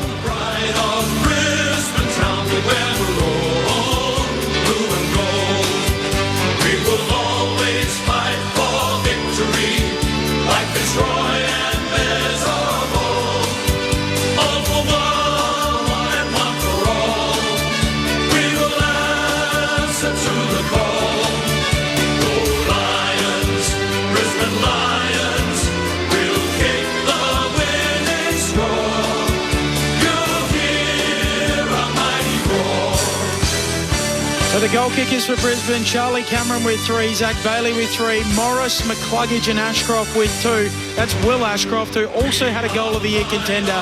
Singles to Levi Ashcroft, Archie, Hipwood, Berry, Fletcher and Reville. Always fight for victory, like Fitzroy and there's a ball. All for one and one for all. We will answer to the call. Go Lions, Brisbane Lions, we'll kick the winning score. You'll hear a mighty roar. You'll hear a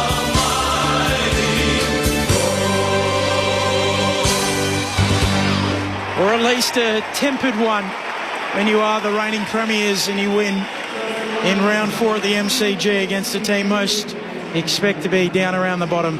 Harry Armstrong kicked a couple, so too did the top pick in Lawler. Banks with 2, Campbell and Green as well. Singles to Lynch, Taranto and Blight make up the Richmond goal kickers. They're 13. There was enough there from the kids, but Brisbane, as I said, too good to win by 28. So a return to the MCG and a repeat of the outcome for Chris Fagan's men. They win again. They get to sing the song here at the home of footy, a 28-point victory for the Brisbane Lions. And as I touched on during the call, Rammer and Bawley, that's now 4 of their last 5 here, which includes a prelim win and, of course, the premiership on grand final day last year, having won 1 of their previous 16 and 1 of their first 13 under Chris Fagan's reign. So you can forget the House of Horrors story here at the MCG. They've got a certain affinity with this ground, and a premiership and a big gaudy medal around your neck will do that. Well, that's right. And the reality is the last Saturday in September is played here, so you know you got to be able to win. You got to be able to win at this ground, and 4 of the last 5 suggest now that they know how to play the ground. They're comfortable coming to this ground, and they're able to win. So look, it was workmanlike, I think, today from Brisbane. I don't think they got to their greatest heights. I think they had moments within this game where they really dominated, but you know, clearance was 47-35 in their favour. Centre clearance 17-8. I think what will concern Adamuze in the end, we spoke about Richmond's pressure was good, but in the end, Brisbane out-tackled them. They were plus 19, 73-54 in that tackle count. Lockie Neal had the 42 disposals and was really, he was good today. Dunkley had 30, McCluggage 26, Ashcroft 24. So those 4 real prime movers in the midfield really dominated the game.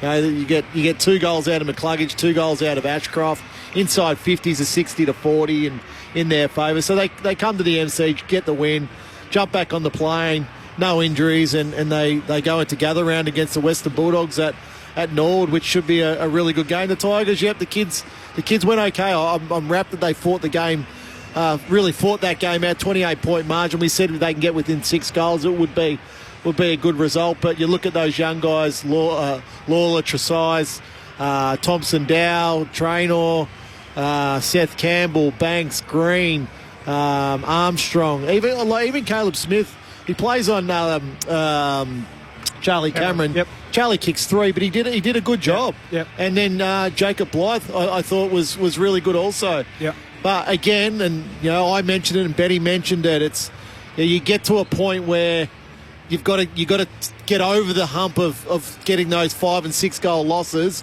and then turning them into wins. I know there's still a lot of development left in this group, but if you accept that as a good result, you'll accept mediocrity. Yeah, I think you're right. Given the last couple of weeks where they've really trailed off, haven't they? Really faded out of games. You know, last week in particular against the Saints. You made the comment, Corb, that perhaps a few eyebrows raised selection, that he essentially went with the same team that got blown away by the Saints last week. But you know, from what I saw today, that's a lot more like it. You know, a lot more like the baseline of effort that they need to bring, against a side the reigning premier, who we think will be top 4 again this year. And I think you're right, it was driven by the kids. Yeah, I was really impressed seeing them live for the first time this year. Their effort, you know, they could have easily, turned their toes up at several times throughout the game, but yeah, they battled it out even that last quarter. Just, you know, and I think having those having Broad and Floston behind the ball, you know, that. And the ability to learn off those guys from their younger teammates, who I think will certainly hold them in good stead. But they're looking for a baseline of effort, aren't they, at the moment, the Tigers, and that was a lot more like it today. And from the Lions' point of view, look, you're right. I think you could probably nitpick a little bit just looking at Chris Fagan after the game. It was almost like he didn't really know what to think. I think his overriding feeling would be a little bit of frustration. I just think they overused the ball a bit. And against a team who, young team, so their A game at the moment has to be that pressure. I just thought they invited it in a couple of times today, or a few too many times today, and gave the Tigers young players a bit more of a sniff than they needed to. If you were to be a little bit picky, they're still working their way through their best forward half. I think clearly, with the void that Joe Danaher's left, I think the midfield's in really good order. We know that. Yeah. As I said, Harris Andrews had an ordinary day today in one of those games where he was caught in between. He can have those. We know that. He'll lift against bigger opposition, but workmanlike. I think it's probably a reasonable point. It's a conversation when we've got a little bit more time, but I think we can say that Brisbane's got the strongest midfield, and in terms of depth too, the other a Rayner or a Bailey or others that they can bring into the mix, that's the strongest in the competition at the moment. Yeah, I agree with that. The Brisbane Lions making their way off the ground. We got a bit of extra room, which we ordinarily don't have post-game, so that'll be good. We'll be able to get down to the rooms, and Ray will be able to call them in for us in just a moment. I was rushing us through, Cole. I know. We got a bit of time, I think. We've still got another 20 minutes here at the mighty MCG, where the Brisbane Lions have won again. This time last year they were 1-3. Yep. So they're now... And they were looking shaky this time last year. There was serious questions, and then they were able, obviously, to really come home strong and win a premiership, but they look rock solid at the moment. They're 4-0 on the season. They're about to make their way into the rooms.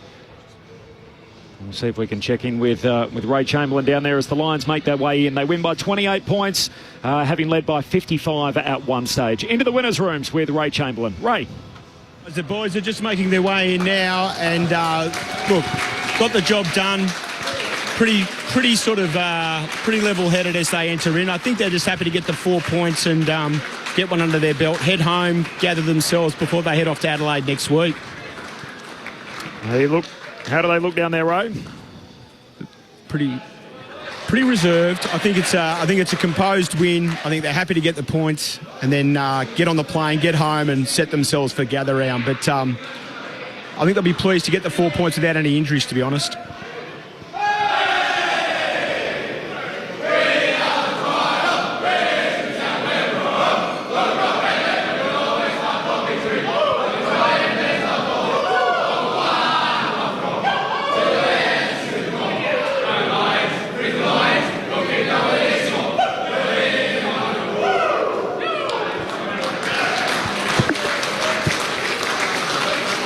All right, that's how it sounded in the Brisbane rooms. We'll check in with one of the boys in just a moment with Ray Chamberlain downstairs, and might have enough time to get some questions from the box. Well, yeah, and I'm just looking. There's on the text message machine. I think Ben's mum has texted in here. No, I don't know who this is, but someone keeps texting in claim to be my mum. And why? You've been so nice, and then today he has beautiful hands, not big, but...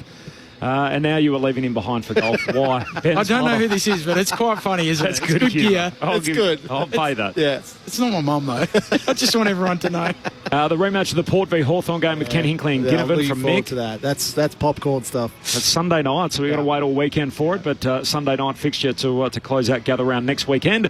All starts on Thursday with the South Australian teams bookending the weekend. Good round of footy called. Adelaide Geelong on Thursday night. Friday Sydney night. Collingwood's a good one. Friday night Sydney Collingwood. Yeah. Then we got two different locations on Saturday afternoon. So we'll be at Adelaide Oval for Carlton West Coast. Yeah. Who'd have thought the Eagles would be going there with a winning record? Yeah, correct. And regardless of what happens in their fixture tomorrow, of course, the Carlton's still here to get on the board. You'll be at the Barossa, Ben. Yeah, I've just been stewing on who this is texting, pretending to be my mum, and all I can think of is Liam Neeson in Taken.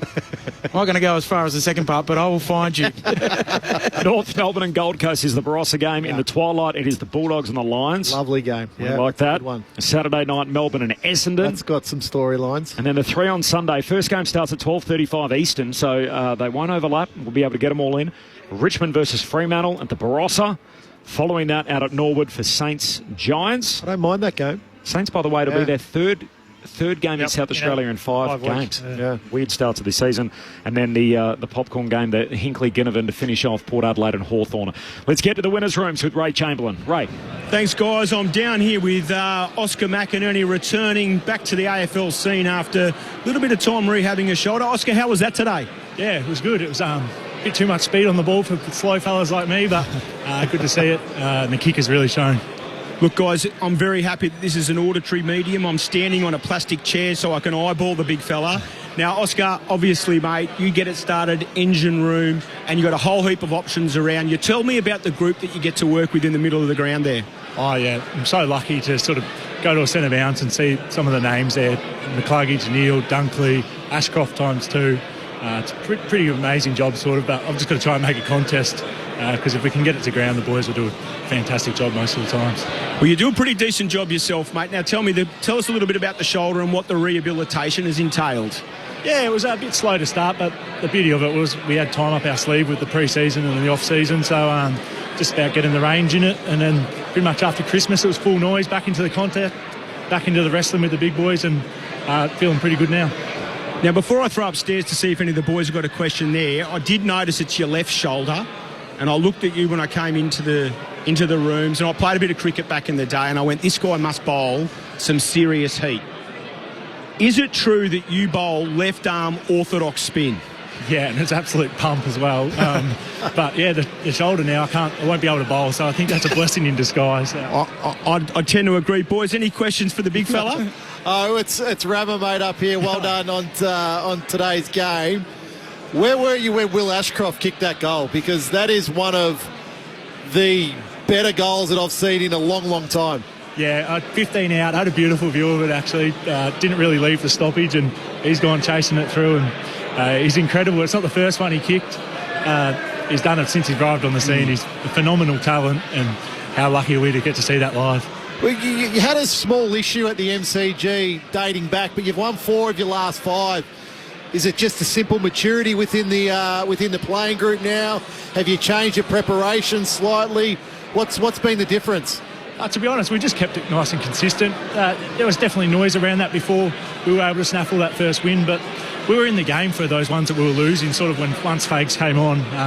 There were a couple of bad losses there, but we always took Fags' mantra of trying to get better there, and we always knew that if we could stick to our brand for 120 minutes, the G was a great place for us to play. A 4-0 start is better than a 1-3 start from last year. Does it feel different? Does it feel the same? You know, there's a lot. There's 42,000 here today, and there's a really good crowd. Have we slightly changed how the Lions are playing, or is it just business as usual? To be honest, it's just business as usual. We've commented a little bit on how important the start was. Obviously, we didn't want to start like we did last year. The competition's so even, so you can't be forward to be chasing your tail. So any win's so valuable, and to start how we have is pleasing, but it sort of means diddly squat from now. You've just got to keep banking from here on. Yeah, great to see you back out there. Is that the feeling a little bit? Just looking at, you mentioned Fags, just looking at him on the bench after the game, and he tends to wear his heart on his sleeve a little bit. It looked like he was a little bit frustrated, perhaps with just how that last quarter played out. We mentioned, credit's got to go to the young Tigers team. I thought they fought it out pretty well, but is that a bit of the feeling early after the game at the moment? Just bank the wins and no injuries hopefully, and get on to the next one. Yeah, a little bit. But the Tigers were electric. They put plenty of speed on the ball, and were really able to go quite fast from our forward half, which caught us out a couple of times. But Fags is really level-headed and really consistent. Whether it's win or lose, we always try and take our lessons and our learnings, and I'm no doubt we'll be doing that on Monday afternoon and roll into the next week in Adelaide.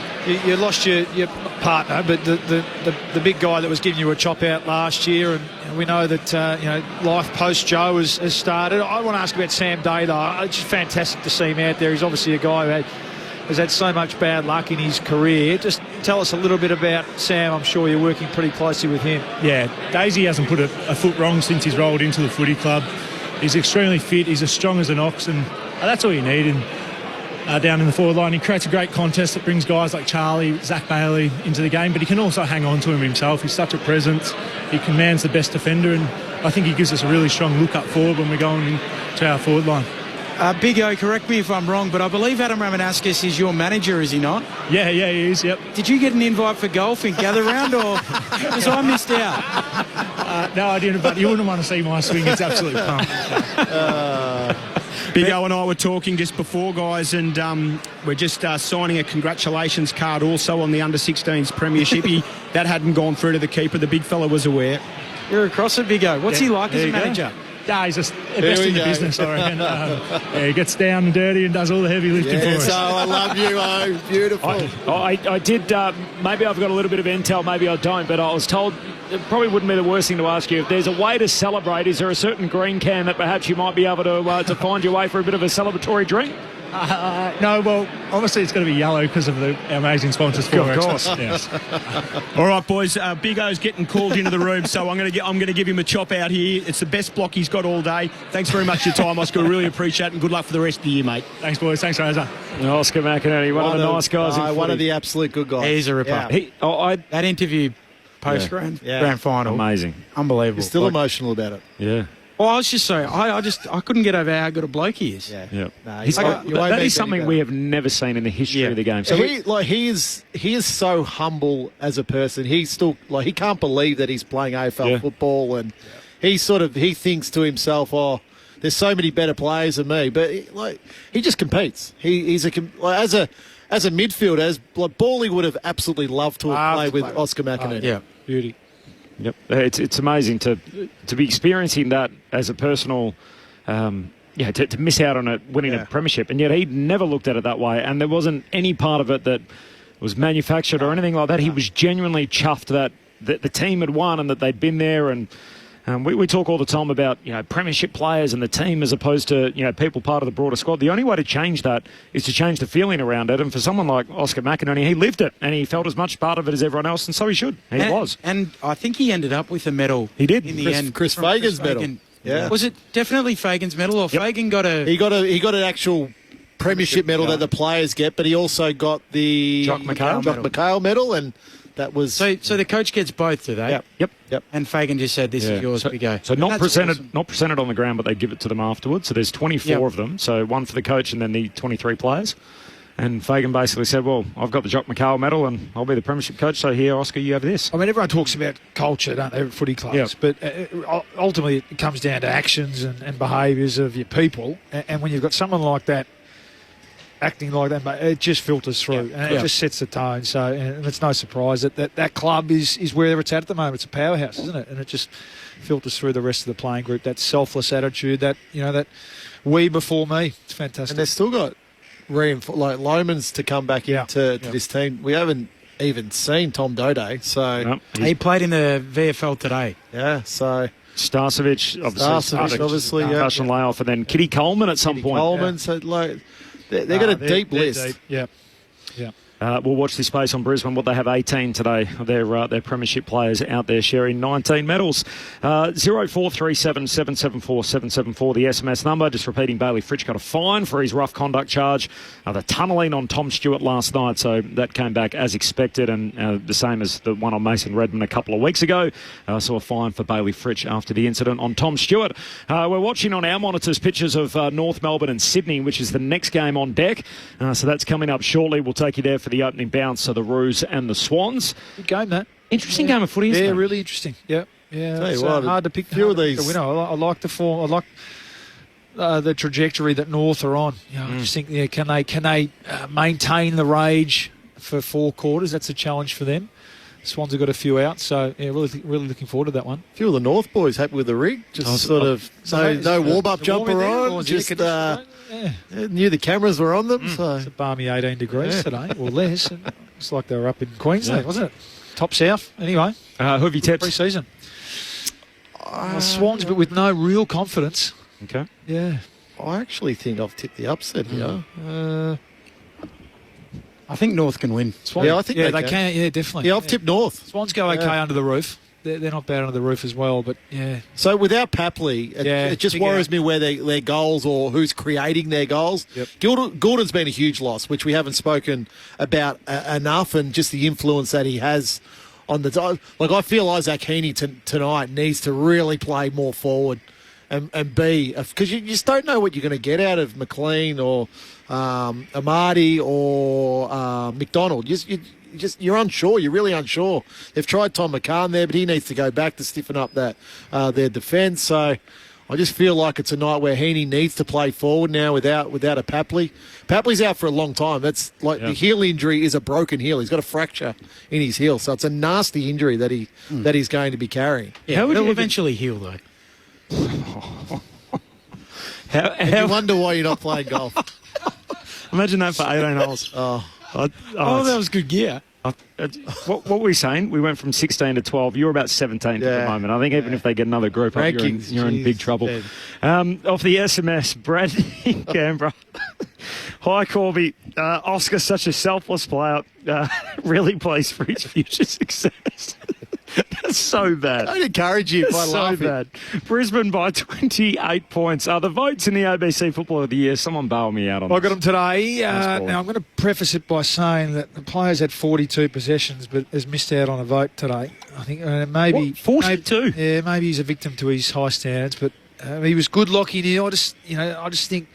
Have a look at the 170 metres gained, 27 handballs, only kicked it at 67%. I've seen him play. Again, it's more of a victim of standards. But we're going to give one to Jasper Fletcher. Yep.